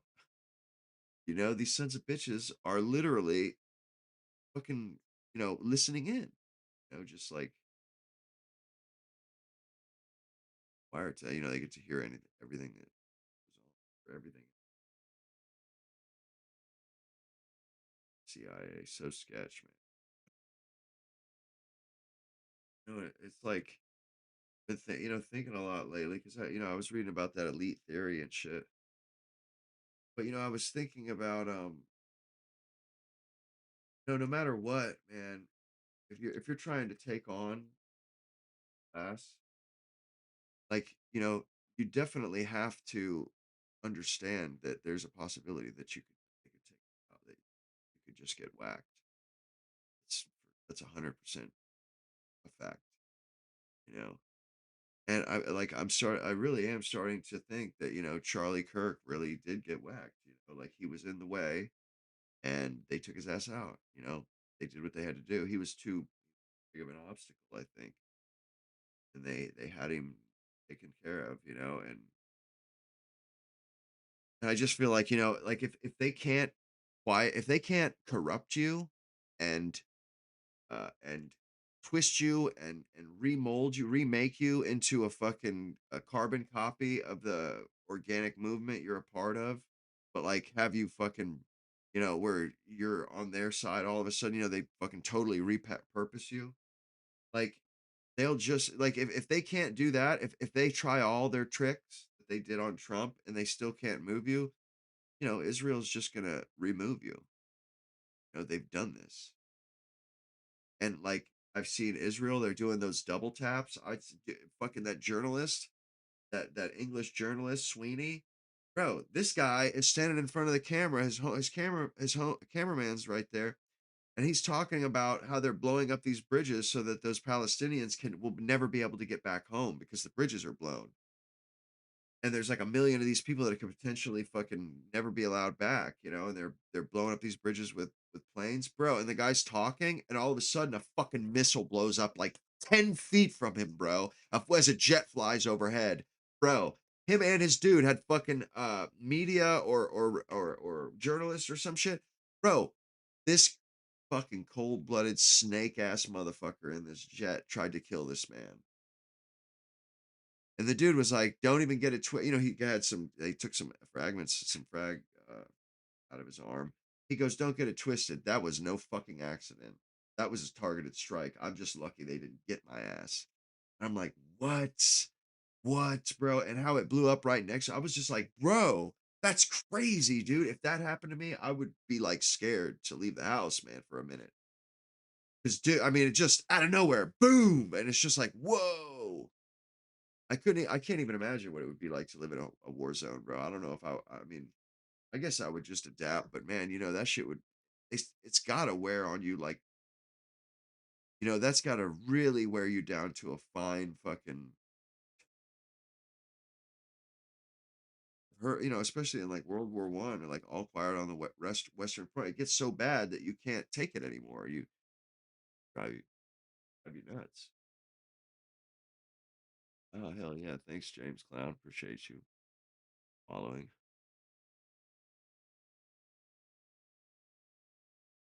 Yeah, well, I mean, that is the problem. And you know something? I got banned from Twitter, or I got a week suspension on Twitter because I had to say something to that bitch Laura Loomer. Bro, she's so belligerent, she's such a repugnant, despicable, disgusting, just absolutely diabolical fucking Jewess, man.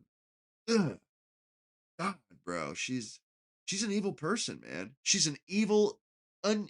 She's a cold, reptilian, inhuman person, bro.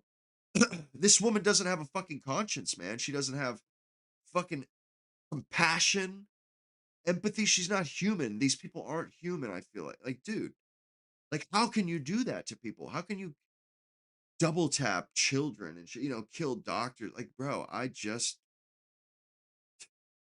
man, and I'm so glad my countrymen aren't like that either. Americans just aren't this way.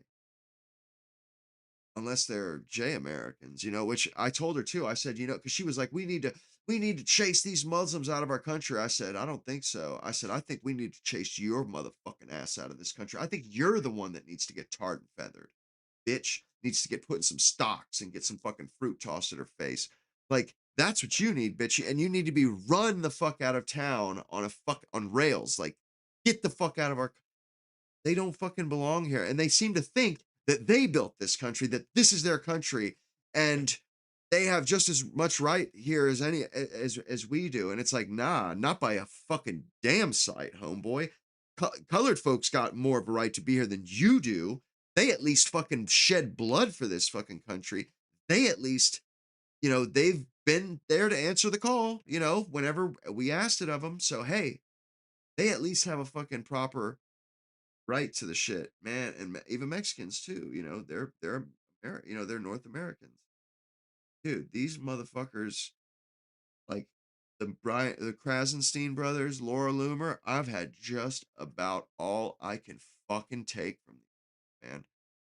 And they have set themselves up as our fucking betters, bro, our rulers. And it's like, I get it. You went to college and you slithered your fucking snake ass up into some position of authority. But bitch, hey, victory can be bought at too dear a price. You may be there now, but we may get the last laugh. I mean, and honestly, if you want to know how I feel about, I do believe that bench in 5 or 10 years, Ben Shapiro is not going to be an American resident anymore. Laura Loomer is not going to be an American resident anymore. I think we're done with that shit. Like, it would not surprise me if everybody just kind of, especially the left, they hate him and we're starting to hate him. It's like, you know, we've been paying for this fucking country of yours for so long. We don't have to put up with you fucking moralizing and telling us, expecting us to change and become like you. No, how about you go live in your fucking kingdom that we paid for all these years? Like, we don't have to put up with you. You have a place to live, asshole. You have a fucking country. Be gone. Like, goodbye. You don't have to put up with us anymore either. Doodles, goodbye. You know what I mean? Like I think this is the way forward. Yo, you don't like us, we don't like you, motherfuckers. Get the fuck out, bro. You got a birthright country. Take your ass on down there. You feel me? I mean, seriously, dude. Like, I don't understand why we should have to put up with these people. What, like, bro?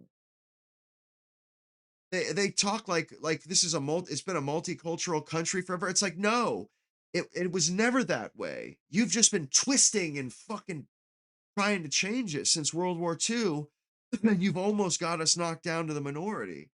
But you know what I mean? Like we don't have to like it's only these people are only here at our pleasure. You know what I mean? Like, and we don't have to become the minority. We don't have to make it have it become multicultural. And and these are the people that bitch and moan if we want to put, have our kids say the Pledge of Allegiance in the morning at school. They want to bitch and moan. And it just bothers me, man. Like I just don't like they have a shit influence on us, bro. They change us. And I think that's unacceptable, man. I think that's unacceptable because like where do they get off fucking moralizing us and thinking that they're in a position to tell us how we should behave? It's like, bro, my people didn't get kicked out of 150 countries, homie. Maybe you should look in the mirror. How about them apples? I'm just tired of it, bro. I'm tired of it. I'm tired of fucking women wagging their fucking finger at me. I'm tired of these Jays wagging their finger at me. Just straight up, man. It's like you can be gone, bro. We don't have to put up with you. The women we have to put up with, we don't have to put up with your fucking punk asses.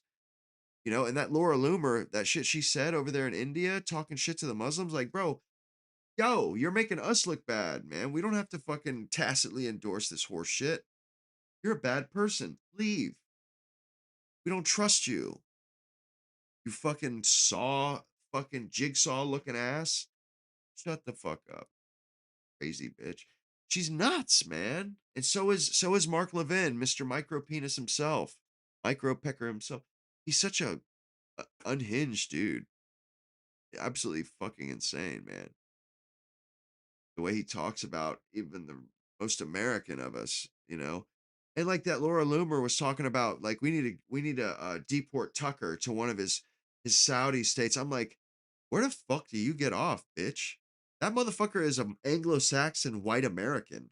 Like, yo, you don't hold veto power over any white American, bitch. We hold veto power over your fuck ass. We make the rules here. Like straight up, like yeah, you may be in some positions of authority in our government, but that doesn't mean you're our fucking overlords. Like, nah, nah. We ain't got to put up with that. We don't have to tolerate that. Bro, they don't tolerate shit. Why should we tolerate shit? They're bad civilization with what they're doing. Fucking genocides and shit. It's not they're not healthy, man. They're not and they just want to take advantage of us when it comes down to it. Look at all the Epstein shit. Look at what they're doing with this war. It's like, bro, we can't let these people have dominion over us. They have to be fucking tarred and feathered, totally shamed, totally embarrassed and ridiculed so they never come back to this country. They don't even try to manipulate. They don't even try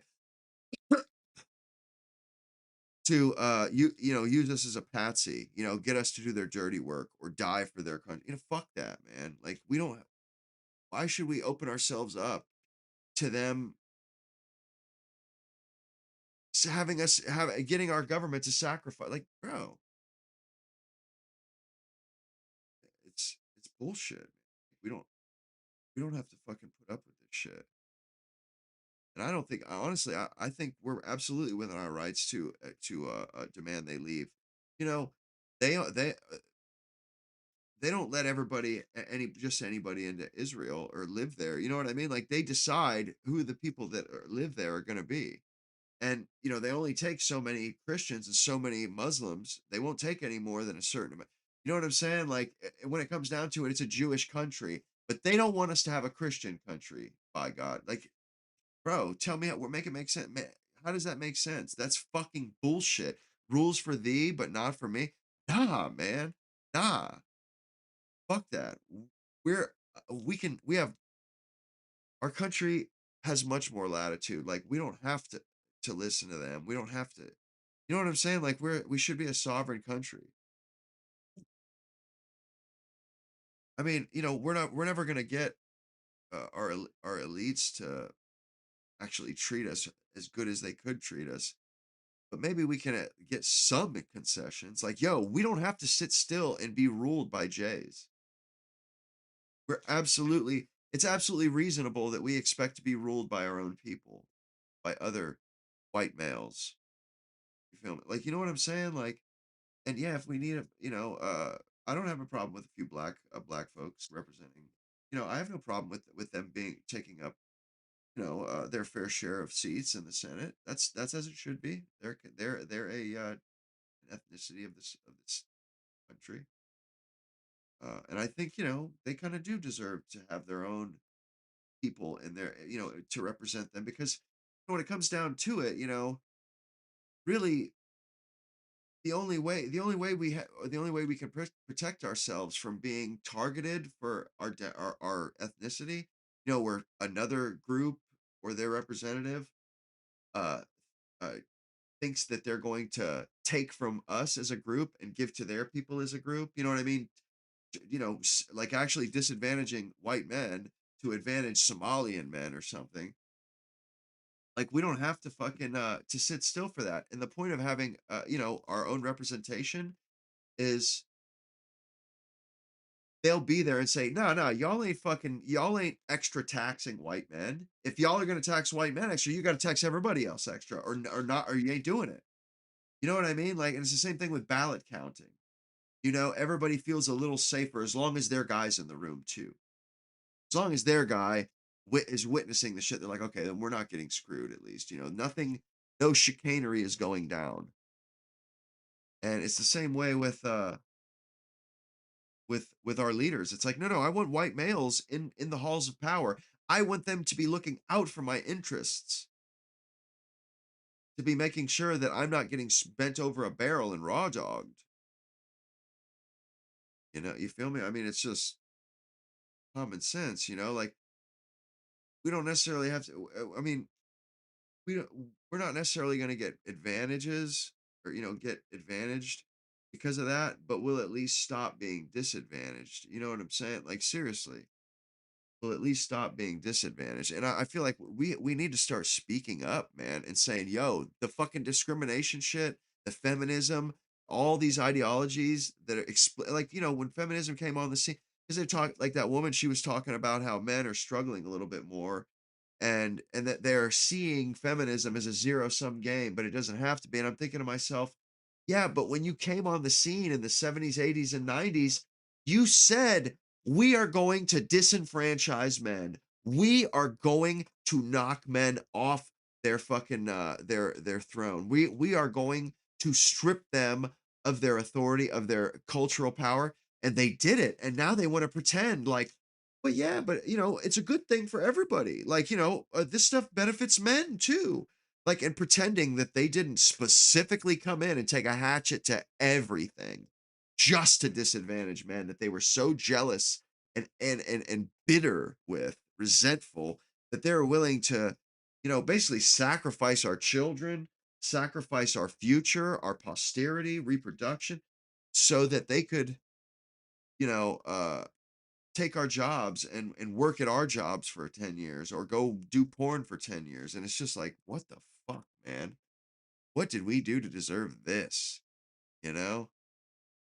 Like, and our fucking elites, bro, they turned our own women against us, and it used to be like, maybe, things were tough, but, and you didn't have to deal with the competition at home. Yeah, it was competition at work with other men, but you never felt in competition with women. And that must have been nice and a relief. It must have been nice not to have to fight with your woman when you came home. And then they decided that, you know what, we can get more GDP if we put these women into these jobs and take the men's jobs and give them to women because the women deserve them anyway. So they do this, and now we don't have women anymore. We don't have a feminine woman that's fucking siding us anymore. That's like there to help us get through life and us to help them get through life, build and grow to. Like, no, we don't get that. They fucking literally Frankenstein monstered our fucking females into oblivion, man. Like we got cheated so that they could get a little bit of GDP growth. Like motherfucker, man. How did this travesty happen? This fucking this treason, this treasonous chicanery. Because they totally twisted and bent and turned these women to a very sorry purpose, man. And they cheated us out of a source of comfort in a man's life, you know, and not for the woman's benefit, not for anybody's benefit. They changed all that for nobody's benefit. The women aren't happy at the end of their lives. Nobody, kids don't happen. It's just like, who the hell is winning out of all this? Who is winning? I'm not happier. The women aren't happier. The kids aren't even alive. Who the fuck is winning in all this? How are they turning? You know, and it's just really bothers me how our women, like that were the best women ever. That I mean, I was we had women that we could be proud of to a certain degree, but now, bro, they're not all that intelligent, anymore. They don't even try to be, but they don't actually seek a positive way outlet for their femininity, starting a family, starting to reproduce and have kids. No, instead they do the masturbatory equivalent where they go have sex with Tyrones and get themselves fucking, you know, worn out, and they don't even have kids. They don't do anything positive. They don't produce anything. They literally get paid to keep young men fucking glued to a screen. So they're screwing society on multiple levels. But it's like, man, these were really good women too. Like I think dads raised pretty decent women for a while. I mean, they could have, they were more traditional, they could be better, but like they didn't go want to run off and be prostitutes or do pornography mostly, like, the vast majority. But now they're like routinely, man, that it's like either they go to college because they have ambitions or they go lay on their back. Like, how did this? And they're like the creme de la creme too. They're the best looking of our blondes and shit. Like, bro, what the fuck, man? Why? Why did this have to happen, bro? I mean, they're golden haired angels, just absolutely lovely.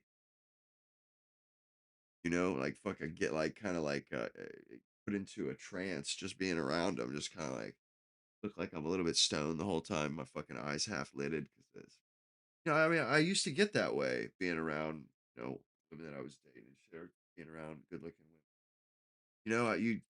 They kind of do put you in a trance almost, and bro, they don't have that shit no more, man. They don't even know how to do that anymore.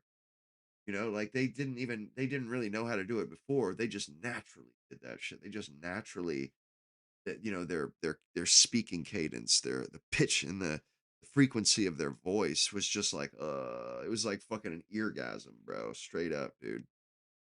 You know what I'm saying? Like the ASMR, I'd be like this, like, oh shit, man. That feels so good. You know what I mean? Like my eyes half lidded. I mean, I used to get that when I was in elementary school. Like if I had one on one with a teacher, bro, I would just go like zonked, like just truly hypnotized too because I couldn't take my eyes off of them. Like it'd be like they'd be like working close like with me on some uh, problem on a piece of paper or something, and just that one-on-one intimacy, bro. I would just feel so good. I wouldn't want to spoil the feeling. You know what I mean? Ruin the trance. I just sit there. I'd say just enough, just that I had just enough to keep her engaged. Took me. I didn't even realize what the hell was going on for a while. And then I was finally like, oh, this is ASMR. But like, I mean, I only get that from women. So I've got it off of fucking phone calls before, like talking to an insurance agent and shit. Where they just their voices has that effect. Yeah, there's something about that, man. It's like almost like a magic. You know what I'm saying? Like it's like it kind of like chemistry, man. It just you can't help it, dude. You can't even help it, man. And you just feel so good being around these people. I mean, not anymore because they're not very pleasant. They're bitchy and they're loud and obnoxious, ungrateful, entitled. They're as bad as the colored women, you know, loud and obnoxious and fucking entitled. It's it sucks, man, because they're so good looking and they're properly brought up, but you know they just like in high school or something they get convinced. Up, Simo, you know they get convinced to throw, or they get convinced that they can spend their 20s getting filmed, you know, with Tyrone and Chad, and that they'll still be valuable. And then, you know, they come to find out that not only are they not as valuable, but like they're not the same as they were when they started. You know, they get older, they look rode hard and put up wet, they look worn out. You know what I'm saying? They look weary, they look like they've been through a lot.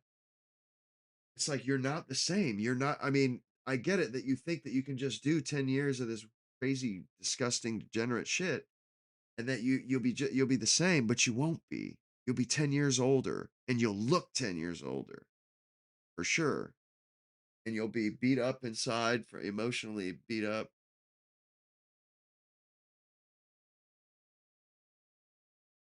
Do I think hot women would care if I was doing porn?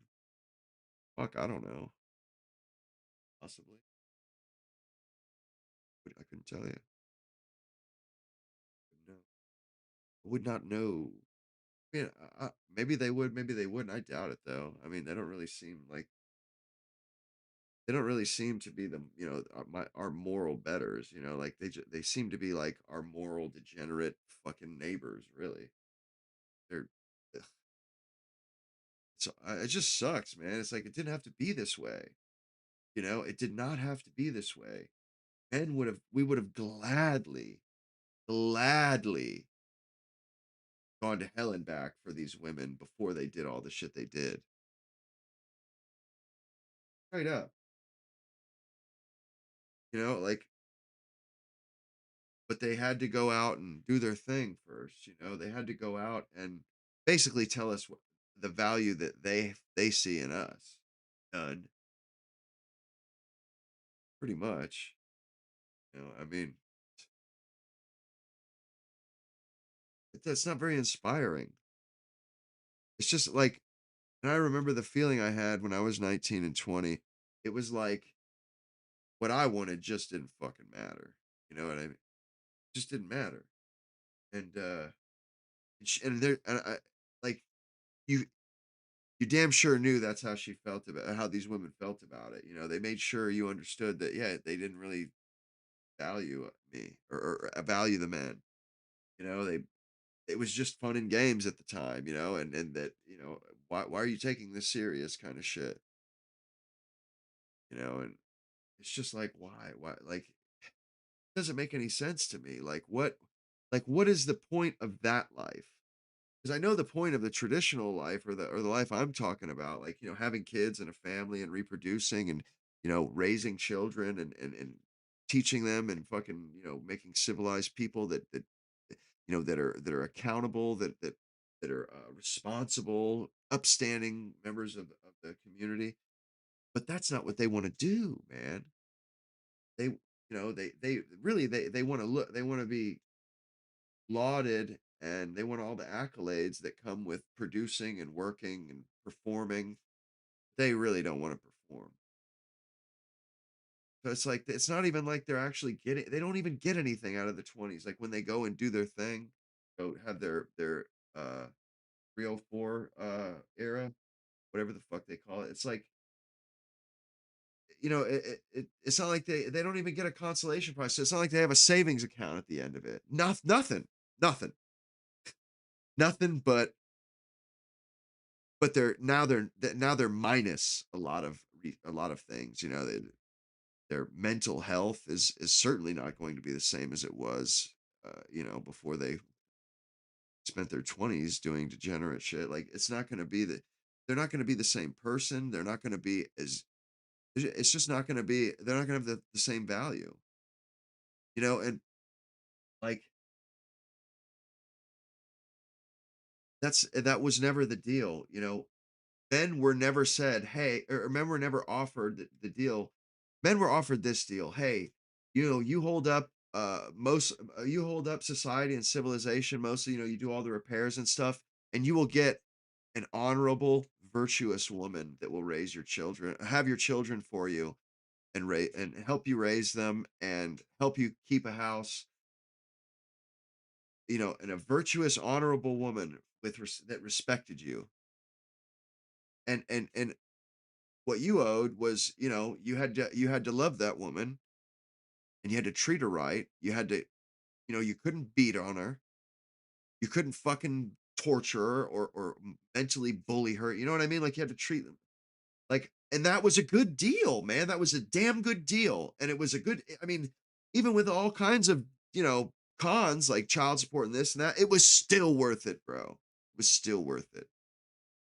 It's gotten so bad where men are like, even with hot women, it's like, nah, I'm good. Like, I already know what you've been doing the last few years. Like, I'm good. You can miss me with that shit. I don't want nobody's leftovers. I'm good on it. You can keep it.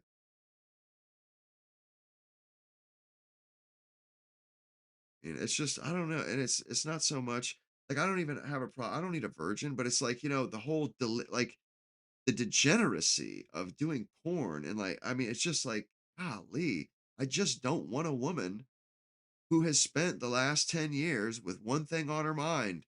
Like, like, how can I be intimate with that person? Like, it's not like they're sharing anything special with me. They're what they're sharing with me, they share with somebody they don't even know their name, or maybe three guys at the same time. Like, I, okay, yeah, no, I'm good. Like, that's not special. I would just as soon pay money to somebody a woman that actually is worth what you pay her. Like a woman that's worth a few $100s. Like, rather than fucking waste my time with some fucking bimbo. I mean, at least the pro is being honest, and you know what you're getting. You're paying for what you get. They're clean, and uh, it's just, honestly, it's a better deal than a lot of these women think they think they're a good deal, and it's like, not really. Not really. Like, you're kind of a deficit, more or less. Like, I mean, it would be all right if it was just kind of a wham bam, thank you, ma'am. No, but you want to leech. You want to get some resources out of me. It's like, nah. If I'm gonna if I'm gonna come up off some resources, bitch, I'm gonna get a woman that's gonna go leave me the fuck alone when I tell her to leave me alone. Like, I don't know. I just if I'm not I don't know, I don't like the idea of letting a woman have dominion over me. It's just that ain't how it's supposed to be. Them women, them Australian women, man, they were like flabbergasted. They just were so scared because men were saying, and Gen Z was saying that, yeah, that the man should get the last say, the final say on stuff in the house. Yeah, the man, that that he's running the household, kind of thing, and that really bothered them. And it's like, well, how does natural human history and the natural human way of life, how does that bother you? Like, that's how people have been raising children, and that's how families have been for thousands of years. What's the big deal? And it's like, it's not like the thesis they put forward is yielding results. This new way of life we've been living, it sucks. People aren't flourishing. People aren't even reproducing. That's how bad it is, and they seem to think it's all hunky dory. Matter of fact, they need to double down a little bit and go a little bit harder on the tyranny and oppression. I mean, they're absolutely willing to become a tier, or to rule us, and tyrannize us in the name of equality. I mean, I couldn't. It was like, it was really, really naked, and it was just bald faced the way that they were just like, oh, I would be so willing to censor people to make sure, like they were talking about AI and how AI is just an aggregate of humans' knowledge. So whatever people say, AI says. And she's like, oh, I'd be, I'm totally for restricting, speech and this and that. And it's like, oh, you're for restricting speech so that the AI model doesn't imbibe anti-feminist talking points or like misogynistic talking points. Like you're willing to oppress the shit out of people to enforce your fucking worldview. Like you're willing to oppress people, censor them. You're willing to put a gun to their head and tell them, no thought crimes. You are going to fucking abide by my worldview. Like, how dare you believe that women should obey men? You know what I mean? Like, they get all bent out of shape and like they'd love to struggle session you. And it's like, who the fuck told you that you had power like this? Like, you don't see men doing that. Men getting butt hurt because people disagree with them and then fucking, oh, that's illegal. That's illegal. That's illegal. Like, nah, you don't see that shit. These women, they get like this power trip, and they think that nobody's allowed to question them. That's what they do in academia. When people criticize their shit, like scientists do, holding that shit to using rigorous standards, and the women they take it as fucking as misogyny and attacks, unfair criticisms, and it's like, no, that is what science is, where you hold people, you make sure that you stress test all the fucking assumptions in their fucking thesis.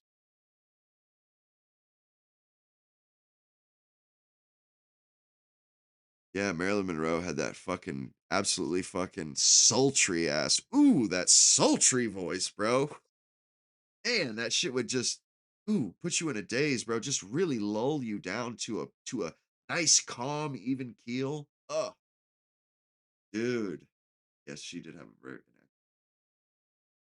Really did. She was she had a mental defects. Like I forget, she inherited something from her mom. But I was reading that women, they actually a lot of mental issues are carried by women, because if a man had them, women wouldn't pick it. He would be unacceptable. Women would not choose that man. He would be X'd out of reproducing. Whereas women, men will overlook certain things that women wouldn't. If the woman's like Marilyn Monroe, there's a reason why that got overlooked. She's really attractive. So people overlook the little kind of the crazy gene in her or whatever. And it's kind of crazy how that works, that there are certain sicknesses or certain mental issues, brain issues that men just don't catch because they're not looking. They don't. That's not what they're looking for. They're not looking for a fucking math whiz. And I just remember thinking, it's wild, how complex things are. Where yeah, the survival of the fittest, it's pretty foolproof, but there are a few ways that it's that it can be or that it can end up failing a little bit, like Marilyn Monroe, which that's interesting. Most people didn't even know that she. I think she was just a little bit dim or a little bit hysterical, something like she had a kind of a feminine disorder. Her mom had it too.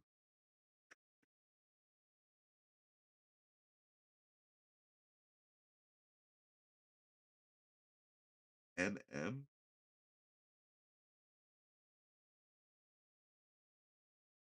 is MM. What one Asian girl.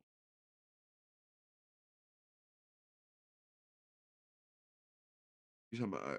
Yeah, I mean, was talking about that Asian writer, the Asian doctorate. But, like I was saying the other day, like she was just very good at her job, not very good science. To be honest, just wasn't. I mean, it was not it had not been subjected to the same rigor. Like I'm used to seeing baby boomer white scientists and their discoveries and their theses and their different experiments. They fucking their shit was top of the line. You know what I mean? Like their colleagues called them out for their bullshit or biases, and they really went out of their way to do things right. They learned the right way and they did it the right way. And then these women come along and it's like, whoa, this is not the same standard of quality. These went like these modern scientists, especially the women, they are not producing the same quality science. I got to use the bathroom real quick. I'll be right back.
I'm back.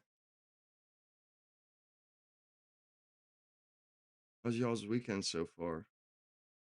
Or you guys seen any news or anything crazy gone down that I didn't catch?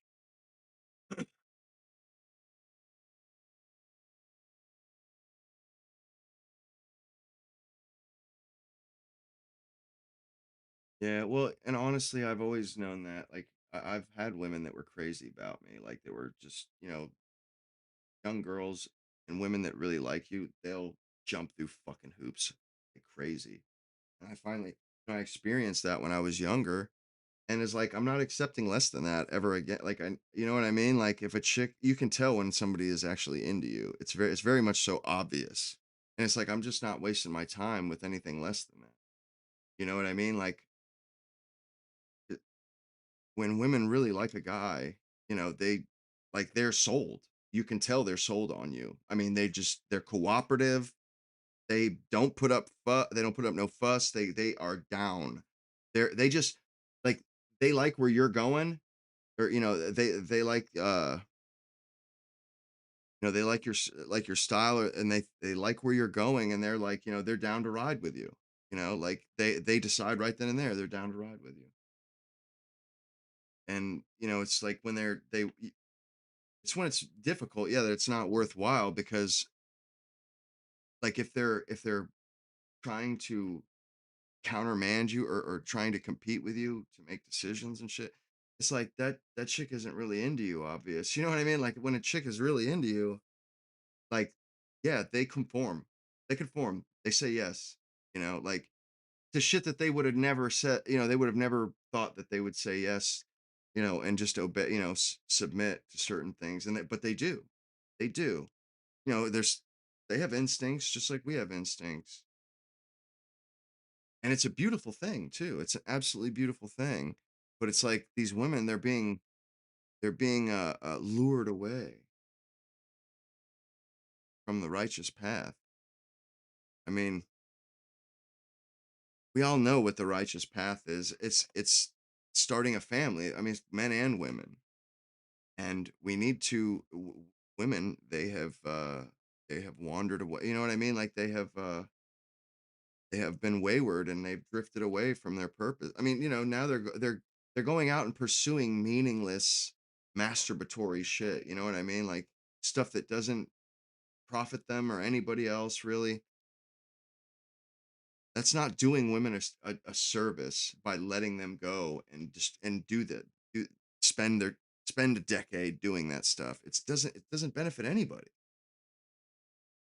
And when they get older, they were like they wish that they had settled down themselves anyway. It's like, I mean, I think we owe it to a lot of these women to help guide them down the right path, the path that their mom wants to see them go down and their grandmother would have wanted. You know what I mean? Like these are obviously right and good things. There's nothing wrong with them. And it feels good when you see people doing the right things, starting family. And it's demoralizing to see a woman it's just straight up selling herself off piece by piece, man. Just straight up, dude.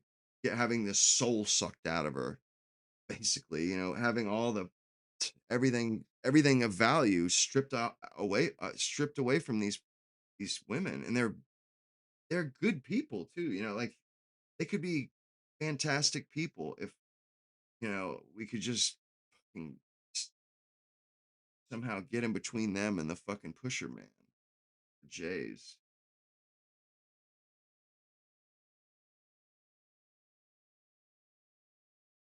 Fucking Trump, what a shit. He's a piece of scum.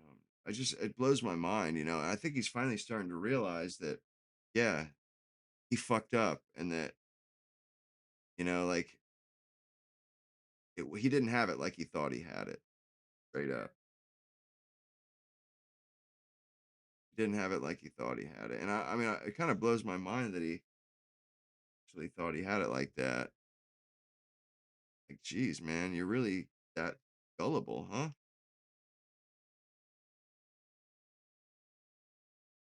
The f- Somebody just texted me.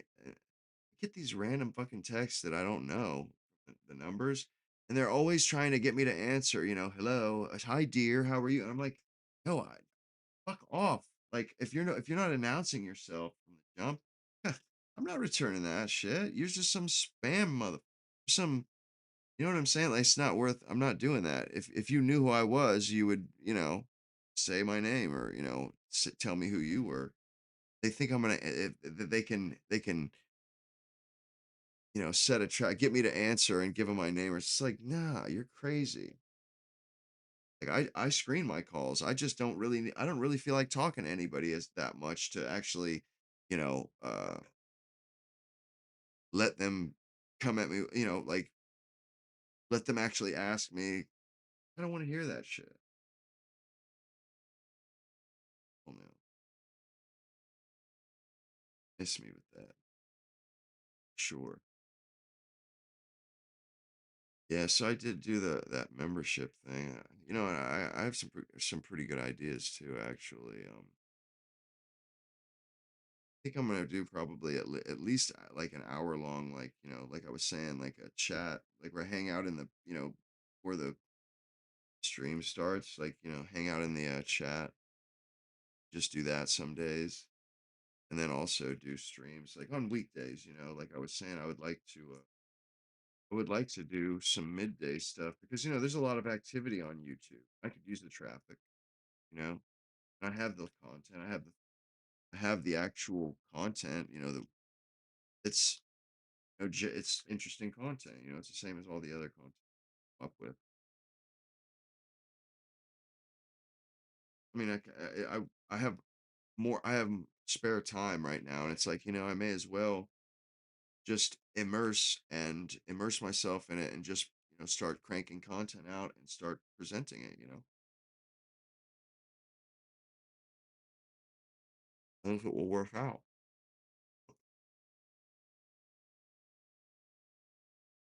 I think I will do well.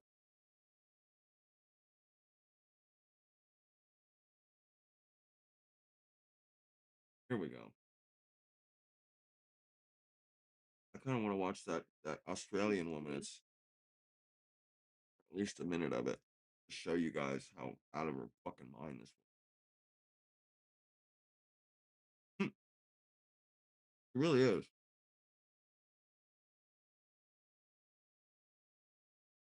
ridiculous.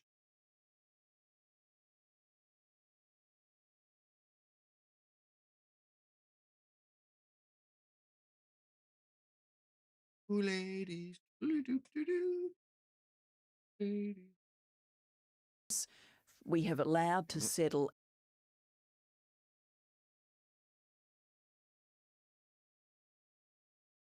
Doo-doo-doo-doo-doo.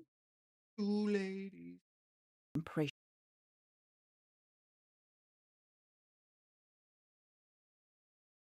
that more for women always means less for men, that this is a zero-sum game, whereas actually the research clearly shows, my own life experiences show, that when we rise together. A gender-equal world would be a better world for men too, but that is No. not commonly Sorry. believed.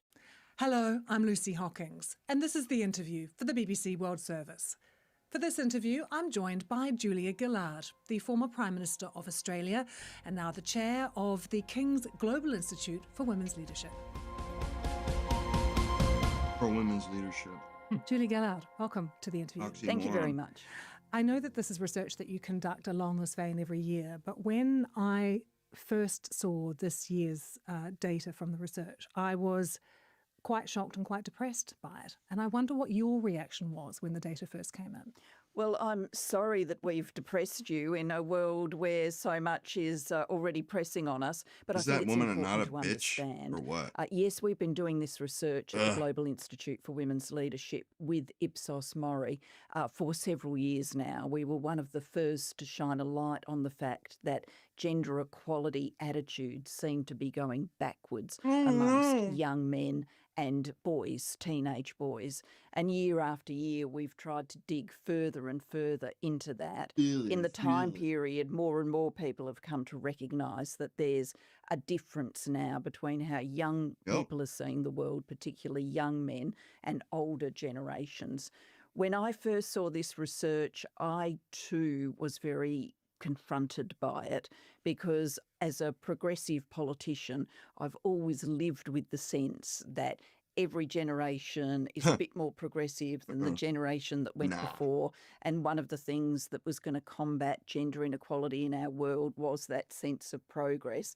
And then to see in the research, actually, the younger generation is more conservative on these questions than people my age, that deeply troubled me, and it continues to.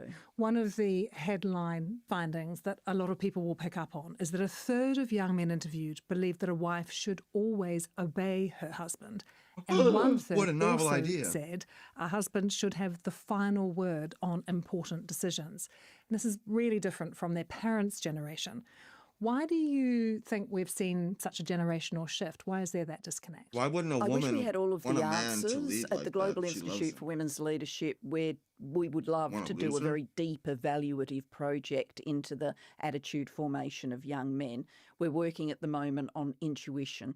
But I think the intuition would lead you to a few conclusions. One, of course, there is the manosphere and increasingly a cultural zeitgeist that masculinity is about physical fitness, it's about the ability to project force, it's about dismissive attitudes, even misogynistic attitudes towards women. Early access to pornography, I think, is probably part of the mix. I think too that the generation of young men, Gen Z to use the terminology, would be the generation that were in school when a lot of programs were coming through for the girls, and people like me When you were were stealing creating from those the men. programs, Girls and We're Leadership, robbing Girls and Science men's and all the rest of birthright. it. But maybe they looked at that and thought, Like why are Jacob, they getting that all of dirty these things Israelite. and we're missing out? So they felt left Robbing behind. Esau. They felt left behind. I think the change that there has been in understandings about sexual consent, the Me Too movement, the shining a spotlight on issues of consent for some young men, I think that probably has also made them more tentative and anxious about relations with women. So I think all of that is in the mix. It's They don't quite have a clue. complicated. And then it is difficult to do the transition for any young person from teenage years to young adulthood. That's always been true. But the statistics tell us it is particularly true for young men today. Wonder It can why. be very hard to make that transition. Huh. And of the young people who are not in training, not in work, it is disproportionately young men now. you've raised a lot of issues there, so let's delve into some of them. Young men went I from mean, being do the you most feel like productive to the misogyny least itself has productive. I wonder actually what happened. changed? What we're seeing now is not sort of the sexism that we saw in the past, but with slightly better algorithms. There are actually different elements to it. I think misogyny has always been with us, and I think it's been perhaps more expressed and less expressed. I think in my generation, the more that people came to understand gender inequality, the cultural predisposition of workplaces, of politics even, became more and more that They you played the game for a shouldn't couple years and then show got bored of it and misogynistic walked away. behaviour, that there was a price to be paid. I'd like to think that I was one of the people who helped bring that change, but for others to judge. I think now with the online He's environment, bitter there about are that. plenty of ways of letting your inner misogynist out Oh no! without paying any price. So it's partly that, but I also think it's partly new elements. I mean, men my age did not grow up with this kind of manosphere. Men my age did not grow up with the very early access to very violent pornography Very violent. that young men have today. I mean, when you mention some Don't of the touch sort on of that. basics Say what of they're talking feminism and gender equality to young men today, they almost roll their eyes. I mean, that's not Of resonating. course, they Some of that fucking roll their messaging eyes. They've that had we that were shit raised with shoved down their throat. doesn't cut through anymore. It doesn't. And I think as feminists, as activists, as someone who's been at this for literally decades, there is a sort of deep reflective And you're piece not here done that yet. the research is calling on us to do. Yeah. When we look at the research across all age cohorts, it's different cohort to cohort, but we see substantial numbers of people say either gender equality in their country has gone too far or it's gone far enough. And this is a survey of almost 30 countries, so we're talking right around the world. And Yep. yet Damn we right. know the statistics show it hasn't gone anywhere near far enough if we're looking at life want- outcomes for women, leadership taking to eat outcomes it for too. women, and all They the want the rest credit of it. without So doing the what work. is explaining that disconnect? But it's also caught Fuck up in the sort of anti-wokeism. It's almost like feminism is now lumped in with being woke. Absolutely. I think we've been talking about gender equality for a long time, and a lot of people have heard all the noise and they think that it has resulted in lots of progress. So there's a difference between the noise and the progress, but they're hearing the noise. In terms of the self-reflective piece, I think we, and I lump myself in with this, we have allowed to settle an impression that more for women always means less for men, that this is a zero-sum game, whereas actually the research clearly shows, my own life experiences show, that when we rise together. A gender Okay, equal sure. world would be a better I don't world believe for that. It's men bullshit. too, but that is not commonly believed. It's a zero-sum game. And then They made I it think so there on have purpose. been They programs wanted to done in the punish name us. of diversity, equity and And it got in the way. inclusion, which were ineffective, which were easily parodied, which were resented by the workforce that they were brought to. And figures like President Trump and others have channeled that into a political campaign against woke, against gender equality, against feminism. And is society in general Against failing to anti-meritocracy. provide Against you stealing from those who have the merit or have earned it. You're not robbing, you're not taking money necessarily. They're taking credit. They want credit that is not due to them. They want credit for being engineers. They want credit for doing man jobs, but they do not want to do. They don't want to have to be responsible for those jobs. They don't want to have to do the work that those jobs entail. Like in this lady, there was one point where she said AI, they give it pronouns and it would automatically assign a woman's pronouns to the nurse when it talked about nurses and doctors. She's like, "Oh, that's misogyny. It's reflecting that bias." I'm like, "Yeah, your bias, women. You prefer being nurses. That's your fucking bias." It's literally it's holding a mirror to your face, you stupid. Like, oh my God, bro. It's it beggars the fucking mind, man. It beggars the mind. role models of what equality looks like in a more sort of positive way, from men and from women? Yes, I think we haven't provided enough of a sense of what that world could look like. And when you just reflect on this Kind of data and you cracks me up. see amongst young men and more young women, particularly young men, but also young women, there is more of a latch on to traditional gender norms and You kind of stereotypes. bash I people think that, we need to remind those norms and stereotypes confine men too. A significant proportion yeah, of we young beat men up say on to be a man, girls. you've got to be physically strong. Well, there are Effing, lots of men who are not ripped, we who are don't not eat in the gym box. every second day. That's not their body type. That's not who they are. And all of this clutching for It's not traditional who they are. stereotypes is just going to make them feel bad. There are young men who would, given every choice in the world, possibly say they want to go into the caring professions. They might want to be a nurse. They might want to be a childcare worker. They might What want to the be an fuck? aged care worker. But if traditional stereotypes settle, they will just be viewed as odd if they. No matter what, it's never going to be acceptable for a man to be a daycare counselor or whatever. It is unacceptable in today's day and age for boys to babysit kids, for men to be teachers, kids. Like they have totally twisted a lot of the culture and have like, they got into these institutions, and then they use their majority or their power in the institute to kick men out of it altogether, just to absolutely run men out of all these institutions. But the men allowed them to come in to balance it out, and they just boxed the men out. They threw all the men out of our institutions, and they seem to think that everything's just going to keep trucking along, just like always, even though bunch of fucking stuffed shirts, monkeys, fucking monkey see, monkey doing it. Those pathways. Opening up, taking the sort of gender stereotype bars down, actually gives everyone more options, more choices. So why do you think it is that so many women are drawn to this trad wife trend? I mean, there are millions of followers on social media, this lifestyle that they promote around submission and the domestic life. They often dress up in 1950s kind of clothes. I mean, what is it about that is so appealing for women?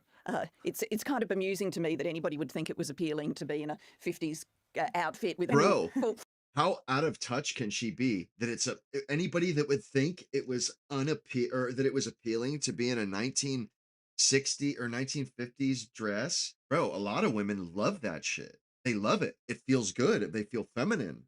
They feel like they're doing something that they should be doing.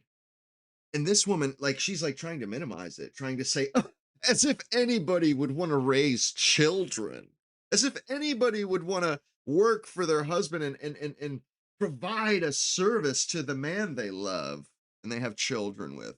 Ha! What Charlotte, what a charlatan. What it's just like, good Lord, man, this lady is crazy. She's certainly not doing anybody a service with this stuff, poo-pooing being a mother, a fucking required role for men to or for women to play. And you're gonna bash that? Like this shit is fucking required for us to continue as a species.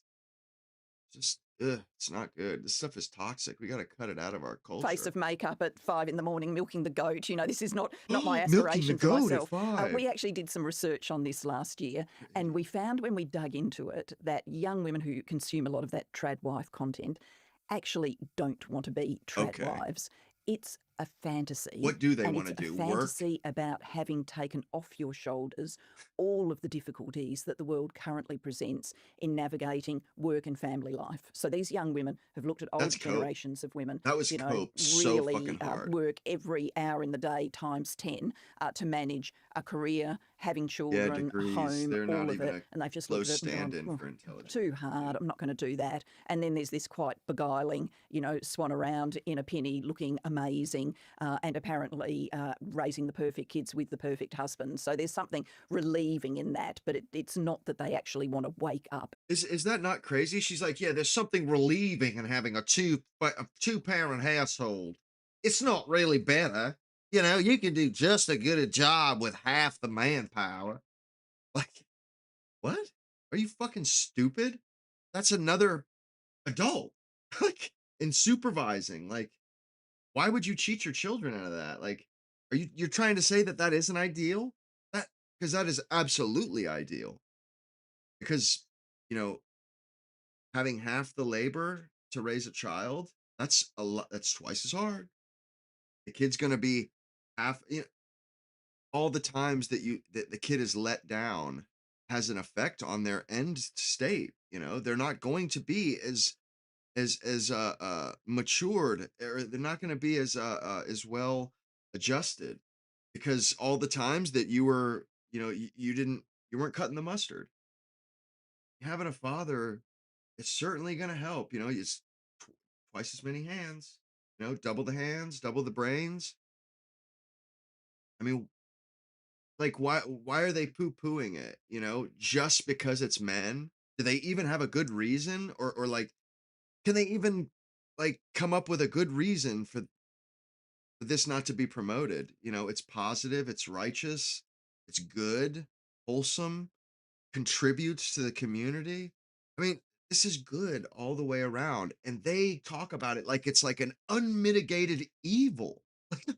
What the man? You know what's an unmitigated evil?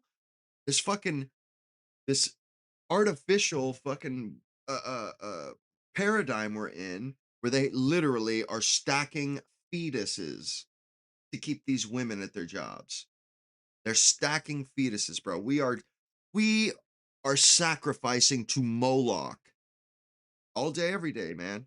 It's the opposite of the Handmaid's Tale. It's just awful, bro. Like, they were so afraid of the Handmaid's Table that they literally brought about its exact flip side. That's incredible, bro. Incredible. So dystopian nowadays. It was funny. I remember, like, I've said this before, where when people were having the debates about, whether women, it was a duty for women to have children and reproduce.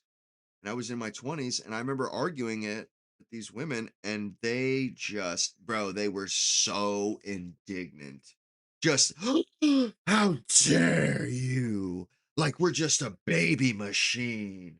What are you just, you just gonna put us up in a house and just pop one baby after? It's like, man, why are you this childish? Why do you have to pretend as if nothing can be nuanced, nothing can be halfway or a little bit of gray area? No, no, it's all either totally off, totally cold, or totally scalding hot. Got to be one extreme or the other. And it's just, dude, it's not doing us, our civilization, our kids, our families. It's not doing anybody any services. It's simply making this problem harder to fix. It's just going to make it that much harder to fix when we do realize, when we do come to terms with the fact that we have to fix this. We can't go on without fixing this. And at some point, the women are going to have to be told, hey, look, this isn't working. You know, it's not working for anybody. We got to figure this out. We don't have, we still have time to have that conversation, but it's like, like, we should be. I feel like in this time in America, like, man, in England too, we came off the Me Too and all that shit, and people are afraid of having these conversations. They're afraid of getting past the racism shit, the feminism shit, just getting past saying that shit doesn't matter anymore. Because now we have real problems. We have legit problems. We got to fix that shit. I mean, we keep arguing about feminism. We're dead. We're dead. And it's going to be a lousy, nobody's going to have grandkids and fate. It's just like, and if we would just sack up and sit down and hash these problems out, have the fucking conversation for the whole country. You feel me? Like, have these hard conversations.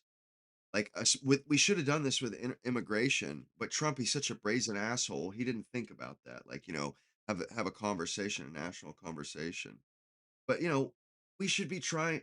And right now, I feel like, the left, they are actually in a place where they are willing to throw in their lot with us, because they don't like what's going on with Israel. They have they hate it. And Cenk and Anna, like, they actually see eye to eye with us on a lot of stuff. And we have got to take advantage of that. We have got to take the opportunity to squash things and see each other as people again, not enemies. And because humans kill their enemies, they go to war with their enemies. Make no mistake, you know what I mean? Like, make no mistake. We need to at least put that aside, and like that will heal some, you know what I mean? If we start small, but there's multiple conversations we need to have. These they're conversations about problems that are long since, you know, they they're problems that we've been ignoring and avoiding the conversation for decades now, and they won't wait anymore. We have to solve these. Internet or immigration, um,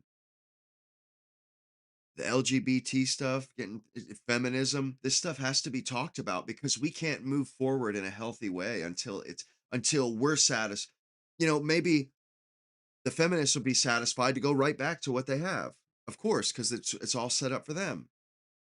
But we cannot allow us to move forward until we find the bear or the details going forward, until we are okay with them, until we get what we want. You know, where everybody agrees, okay, this is, you know, we can all stand this way of things being, you know, this set of rules, whatever it be. Women, you know, I wouldn't want them working, but I mean, it doesn't really matter. It's just we need to figure out a way to compromise, because if, you know, if we try to fix it, but we don't fix everything, it's all going to fall apart. You know what I mean? It's just going to fall apart there shortly after, because somebody has some grievance, because they're, you know, they're still getting screwed from past stuff. So, you know, we have to find some way to squash this. And I think that, and there's actually some it's kind of a white pill to my mind, because like the left is starting to see, they're starting to realize, hey, there's some stuff that we agree with everybody else on, or that we agree with the right on. Like, we could actually achieve this shit. You know what I'm saying? Although I was watching Young Turks, and I don't know, the white guy, I think he's gay. I don't know. He seems gay to me, a little bit he's a little bit effeminate. And they have another guy, a white guy. I guess they're bringing white guys on that are kind of white or right wing coded, because they brought a new white guy on. I guess he's new to the show. But the gay guy, he was talking shit about the right, and then he looks at the TV and he goes, "Yeah, that goes for you too, assholes." He's like, "I don't give a fuck if we agree on Iran. You're fucking evil people. Basically, I want you to die." And I was thinking, "Oh shit, this motherfucker, boy, he's got some stones, man. He's a hateful piece of shit, dude." I mean, I was starting to like not like him, but like, okay, he's got a decent take. He's not stupid. But and when he did that, I was like, "Oh, I see. You're just a bitter, evil ass motherfucking leftist. That's what you are. You're perfect. I forgot. You are perfect. You don't make mistakes. That's right. Forgot about that. My bad. You know, but the guy, like, he's gonna you know, stand up on his soapbox and you're evil people, this and that. It's like, well, you're the one that advocates for castrating boys and shit, motherfucker. So what are you talking about, bro? You want to go there for real? You know, you're fine with women just butchering their children in the womb. Like, you know, I don't want to hear that shit from that dude. But when he said that shit, I'm thinking to myself, like, I mean, we still have to make an effort to reach across the aisle, like with Chank and them, because Chank doesn't feel that way. But those guys, man, we just can't include them because they're evil. You know, they will screw us the first chance they get. At least Chank won't pull some shit like that. Trad wife. One of the other bits of data that was interesting, I think people will latch onto, is that Gen Z men are most likely to believe that women who have a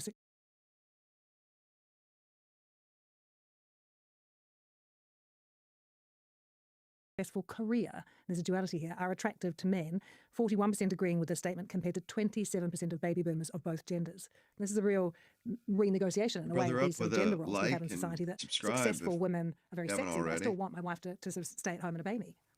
I mean, I don't know how this adds up. I don't think it does add No, up. it's a real duality. Yeah, so you're absolutely Chuck right. Norris, Young is men that are coincidental? disproportionately saying success at work is sexy, and maybe there's a practical Success end to at that work too. is You know, people sexy? know No, young it's people. not. It's very tough to make out your economic pathway, to maybe end up owning a home, to have the options that income brings you, including the options to have children without, you know, worrying about every cent, every pound, where that's going. But they want someone who What a is pipe forging ahead at dream. work, but She's acting like if women haven't been trying to have careers and have children, they don't have the time. They don't have the time. They're finding that that it's too late for them. And this woman is saying, "Yeah, focus on your career. That way later you can do what you want." And it's like, "Yeah, but by the time they run out of time, by the they don't have any more eggs left by the time they get to where they want to be." So it's like, this is moot. You're telling women to throw their entire lives away so that they can be bitter bitches, bitter cunts like you. apparently submissive at home. I mean, these women don't exist, I don't think. And are there Don't regional exist, and I don't country-specific think. differences in some of this data Yeah, that's worth they pointing do out? exist, and they will continue to exist because your fucking women ain't having kids, bitch. Your Yes, little shit ideology, it's dying, hun. It's dying because you convince the women you teach it to throw their fucking life away. You get them to let their bloodline die. So then your shit's gonna die with you and your people. are differences. One of the things we always point to is the data in South Korea, and that Down. is because South Korea is often the sort of one that is indicating where other countries might go next. It has one of the most gender divided cohort of young people in the world, where attitudes to gender equality are fundamentally Anarchy. different between young men and young women. And that then plays through in South Korea to fewer and fewer young women saying that they want to marry. And that actually has consequences in the real world. Ooh. The birth rate, for example, in Seoul is at the lowest levels in human history, Let's see if we can seen get those outside the numbers up, context of gals. war or famine. So these things are not academic in the sense of they're just what people say to a research survey. It actually affects behaviours in the real world. In terms of the manosphere, if we were sort of to delve into it and look at what's happening with education, with parenting, with society, and then the internet and what's happening online, how much of it do you think is being exacerbated simply by the amount of time that young people are spending online and those algorithms and social media? I think a great deal. We've got a mainstream culture that is also sending a message to men and young boys that masculinity is about, you know, prowess, power, being big. And then we've got the It manosphere is about that. subculture That's what women want now. that is telling them all of that. I mean, the original Jordan Peterson, who's a manosphere influencer, claim to fame was really about telling young men to get up, get out of bed, go and look after yourself, get physically fit, those kinds of things. But I think that has metastasised into a world where all of those things come with a big dose of misogyny and dismissal of women. And pornography, Julia, what role does that play? I mean, it's prolific. Younger and younger children are accessing so out it. of It's sort touch. of everywhere. What role does that play? Oh, I think it's distorting sexual behaviours because young people seeing that think that violent pornography is actually what sex is about. No, it- And I think it's Men Women are don't often want submissive. that. Men women like are often being gentle submissive, with women and or shit. physically hurt. Seriously. And I think that I don't like is, you know, choking women. knitting It's in the disgusting. culture that says women are the, you know, secondary, disposable, there to be Bro, it's used, men there that to are be the judged secondary entirely on disposable guy. Or looks. You know, humans. obviously the Oh. kinds of images people would see of women in that kind of pornography are completely unrealistic. People don't look like that in real life. Oh my God. And so I think that's part of the cocktail. Can I ask you about female Rude, leadership? man. Sure. It is tough to be a female politician at the moment, particularly if we look at the world of politics. And there's always victims. been a tightrope, hasn't Tough, there, between poor women being strong politicians. and showing empathy. Men don't have that pressure, do they? No, they don't. They just got it easy, research right? does show us that we will give permission to lead to men if we think that they are strong, charismatic, strong men. We go, you look like a leader. Whereas to give permission to women to lead, they've got to show a mix of strength and empathy. Oh no. If they come across as too strong, people will think that they are nasty. So strength for women is correlated with being nasty. For men, it's correlated with being likeable. And so they've Yeah. got to introduce that element of empathy. But if they go too far on the empathy side, then they look too nice, Oh my too kind, and goodness. probably not strong enough to lead. So it's a very The narrow pathway. Goldilocks So then how do young situation. female How dare politicians they? navigate this? You know, this Travesty. demand for strength, and yet they're naturally, obviously empathetic. It's why they want to do the job. Yeah. Well, I think it's not all cohorts, and it's not all young men either. I mean, we are pointing to a growth in a percentage of young men, but it's not all young men. I mean, I think women politicians now, I always joke with, young women who are interested in politics, you've got the benefit of having seen this movie before. For some of us who ended up coming in and being the Fake first to hold a version. position like Prime Minister, we didn't have the benefit of seeing the movie before, so we got blindsided by a whole lot of Trailblazer. things. I think women politicians now are much better prepared, much more understanding of these gender dynamics. I don't mean to suggest that makes them easy to navigate, but clearly we see young women coming through and doing very well. What worries The me problem is is these women are super idealistic. These older women, they're idealistic as hell. They think the world should be a certain way, and they are willing to use power to bring that about. They are willing to abuse their positions in leadership roles to fucking force people to live their lives according to her idea of the way reality should be. She doesn't give a fuck what people want. They're not it's we're not as equal when people do what they want to do. We have to force that equality, you see. We must kill children, we must have women working, must progress, must go forward. It's insane. It's absolutely, it's destroying our civilization. It's how hard destroying it it is then tends to actively. shorten political lives. We've certainly seen women who I think in earlier ages would have said, I'm doing well in politics, I'm going to do it for another 5 years, another 10 years, actually choose to exit because of how toxic the social media is, how bad the sense of violence and threat can be Yeah. in the real world. How bad is that trolling and that toxicity? All of the I research agree, shows Chuck that, Norris. of the really horrible things sent to I just politicians, like not cherry pick just it. I don't like you and I don't agree with you, but the really horrible things, murder threats, those sorts of things, they are disproportionately sent to women. They are disproportionately sent to No! women of colour. And when you talk to women politicians, often the threat crosses from the online world to the real world. So something absolutely revolting will come with a picture Well, of honey, if you can't stand the heat, get your ass back in the kitchen and make a fucking sandwich. How about that? If you're trying to tell us that the modern world is just too rough and tumble, hey, be our guest. Take your ass back home. Honestly, I don't think women are cut out for the modern world. They are not cut out. They don't pack the gear. It wears them down. It gets to them after 10 years of Twitter and shit. Women start looking rough, like you can see the cracks. And it's like, why are you subjecting yourself to this? Like, you obviously, it's not good for them. Like the Twitter, like she's even saying, that it fucks with our head. And it's like, yeah, we can see that.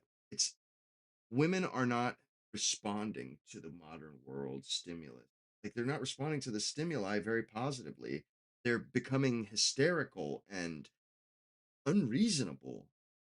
It's the strangest shit, man. front door. So the person is sending them a message, we know where you are. That's hard. Very hard. Incredibly hard. You said that you were the first Australian female Prime Minister. You're the only. Yes, one. to date. And it wasn't until 2025 that the Liberals voted in their first female leader, and she didn't last very long. So are things changing in Australia in terms of the environment for women? I think things have changed profoundly over many years on the Labor side. I was a Labor politician, the Australian Labor Party. I was of that generation of women who in the 1990s fought for affirmative action rules to get more women into Parliament. Oh, That's yeah. worked. Yeah, they all, and the even the current men Labor age. government, the Albanese government, is more than 50% women. I think in terms of the environment More that than women step 50% into, women. And it's like, are they even accomplishing anything? Like you just pretend like them filling the slots means that they're doing good things. It's like, they got people filling the slots down in South Africa, and that country is falling apart. People are literally scrapping the country infrastructure out from underneath them. Their railroads are destroyed because people have stripped all the metal out of it, scrapped it all. That's what's happening in South Africa. Maybe that may be happening in Australia too. Yeah, they got women in 50% of the fucking seats, but are they doing their jobs? Are they actually looking out for their constituents or what? Mainstream Don't media just say is much you better look than it good at the was when desk. I was Prime Minister. And I think when people reflected on the treatment of me as Prime Minister, the media did learn a series of lessons, and they do deal with women politicians differently now. On the Conservative side of politics, I don't think they have had the big change project that Labor has. And so I think, there's a whole lot of things that need to play out on the Conservative side to No, get it more was a women mistake. selected for Parliament We're gonna and to have a fix it here better shortly. connection between That's the gonna Conservative happen. Party in Australia and Australian women. Can we talk about the speech? Sure. This is the Life-changing for this you. is incredible. Defining for so many women around the world. Such a powerful So moment when you inspiring. tore into Tony Abbott, your opposite number in Parliament in Australia, about misogyny. During question time in Parliament, she said, it was such an inspiring moment. You just tore into such and such, but his misogynistic blah blah blah. It's like, aren't you supposed to be there legislating? Aren't you supposed to be there in the people's house making their lives better? But instead, you are just, you're trying to shame those politicians. You're spending your time as the fucking prime minister talking about how that was right. You shouldn't have said that to me. That was mean, and that was a way I don't. You said that in a way that I find offensive. Like, yo, are you really up in the fucking people's house talking about how your feelings? Like, dude, this was a big fucking mistake, bro. The people that have our lives in their hands, governing and shit, bro, they don't need any more distractions. And the fact that this, like, dude, that's insane, man.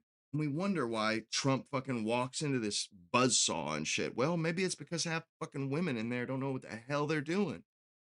When that speech went viral, it was so empowering for so many women. I rise to oppose the motion moved by the Leader of the Opposition. And in Look- so doing, I say to the Leader of the Opposition, I will not be lectured about sexism and misogyny by this man. I will not. I've just I listened to it will again, not. and one of the really striking things, What a you can bitch. hear Fucking the bitch, visceral- bro. I would have been like, yeah, well, fuck you too, bitch. Like, you hear that the attitude on her fucking mouth? Like, bro, who wants to work for that woman? Like, nah, bro, nah. She's just a fucking hard as nails fucking bitch, dude. That's what she is. A bitch and a half, dude. And she's gonna make you fucking hate her. She's gonna make you suffer under that bitchiness. Man. And like that's what I'm saying. With this, it's all about she just wants to get up and look pretty and look tough. She doesn't want to be the prime minister. She just wants these kind of moments. She wants these little uh uh moments of that make her feel powerful. And then the other women, oh, so inspiring. Oh, you told that man off. Yeah, but did you actually whose life did that make better? You're like over here celebrating that you had a rebuttal when he said something you disliked. Like, yo, oh my god, how can you be fucking like who gives a shit about what you actually accomplished? You had a good you rebutted your opposition. It blows my mind, bro. They're up there not even serious at all about governing. They don't care about governing. They're just out there social justice warrior, righting the wrongs and fixing all the misogynistic uh patriarchy evils. Yeah. Like, bro, it's fucking bullshit, man. This ridiculous ass fucking kabuki theater shit. Like, fucking drives me nuts. rage and outrage in your voice. Let's go through the opposition leaders' repulsive double standards, when it comes to misogyny and sexism.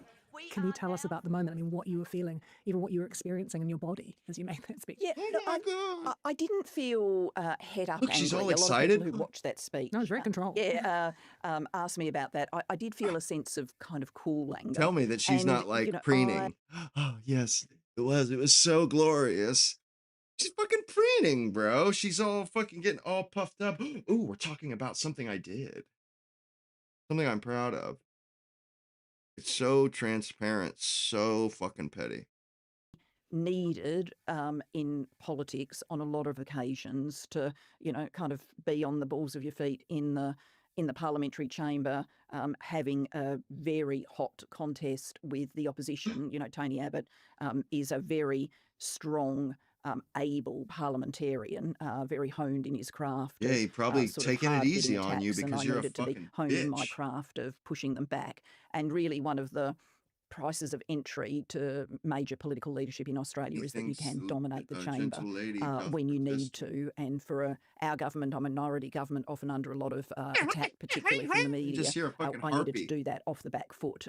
So, Eagle people claws. say to me, young women particularly, oh, I could never give a speech like that. And I'm always very keen to say, it was a speech in the moment, but it was also a speech where I'd been learning my skills as a parliamentarian for years. So don't beat yourself up that you couldn't give that speech. These are learned skills.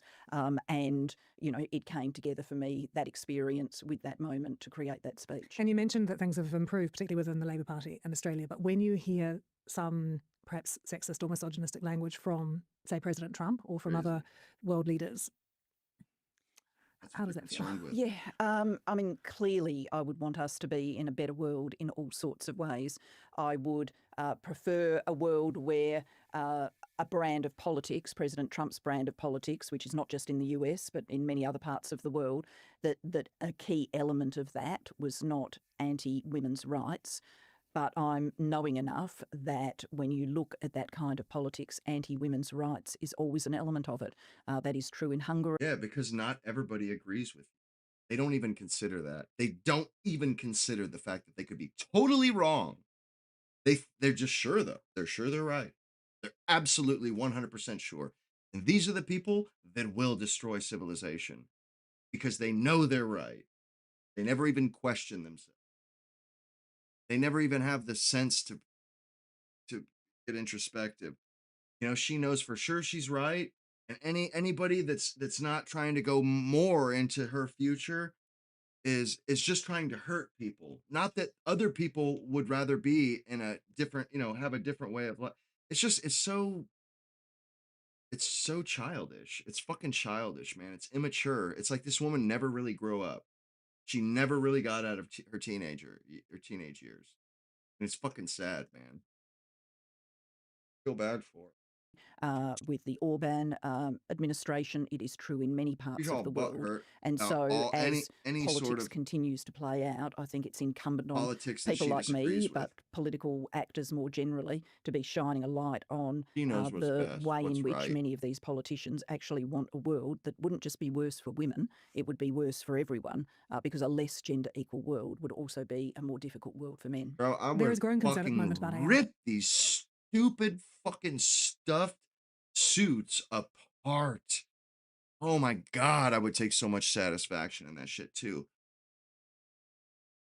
Bro, I'd probably be able to take all of them on at the same time. Like, yo, come get you some. It's just a more target rich environment.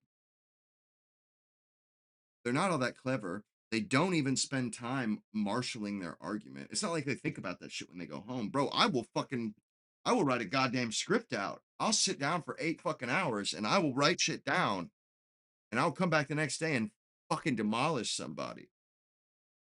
Like, this is my shit, man. And I'm not going to let some fucking stupid, unprepared, unserious,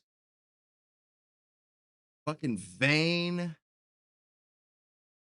arrogant woman, you know, she's not gonna tell me how it's gonna be. She obviously doesn't know her elbow from her asshole.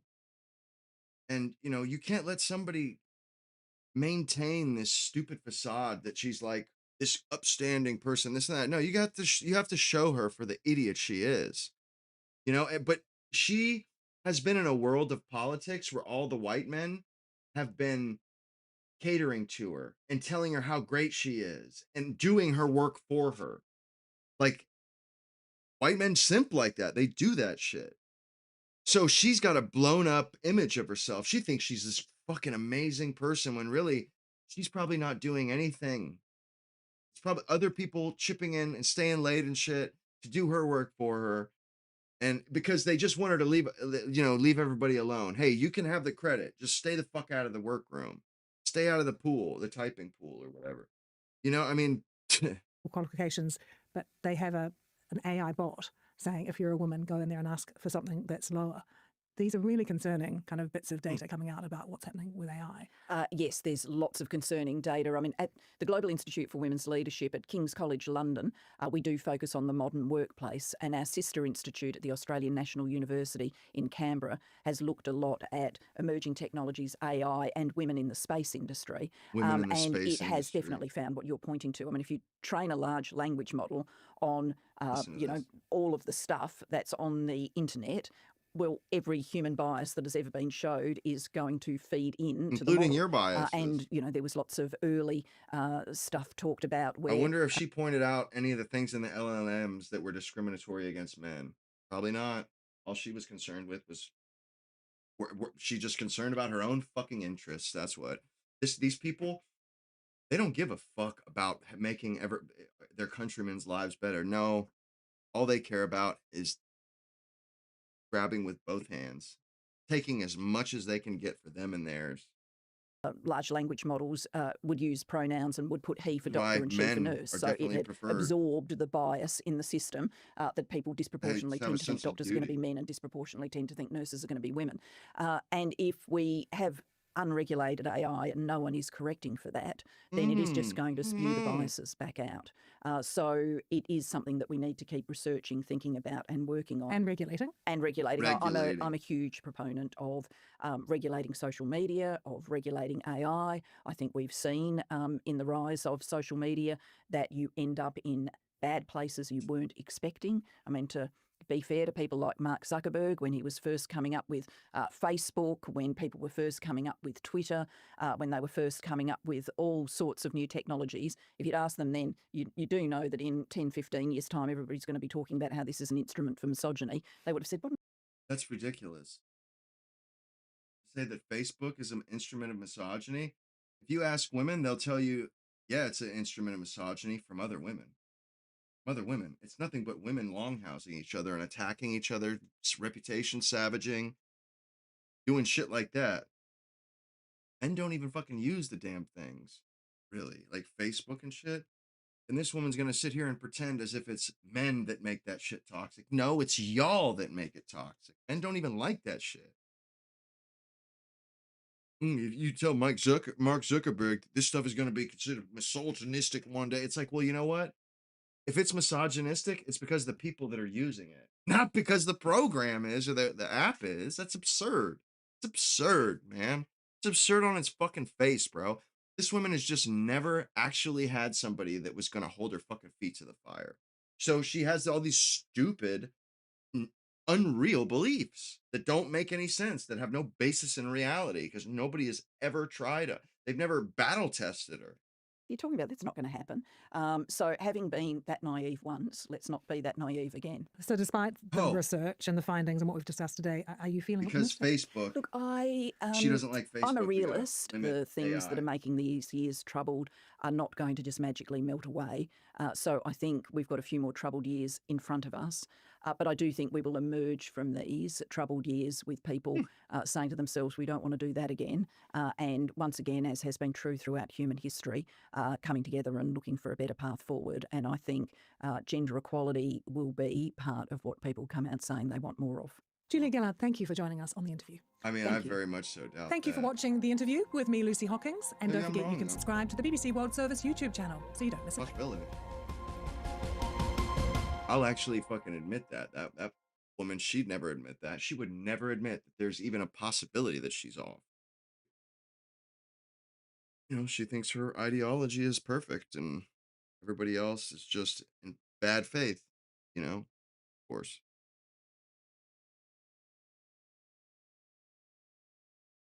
Shit. Going for 3 hours. Yeah, I'm probably gonna call it a I'm gonna try and do another one tomorrow. Like and subscribe if you haven't already. And yeah, swing by the channel page and I mean, hopefully that membership thing is on and just kind of check it out. Let me know what y'all think. Hopefully I'll be on tomorrow. We're free on Monday. Enjoy the rest of your evening, fellas. Good night and God bless my brothers.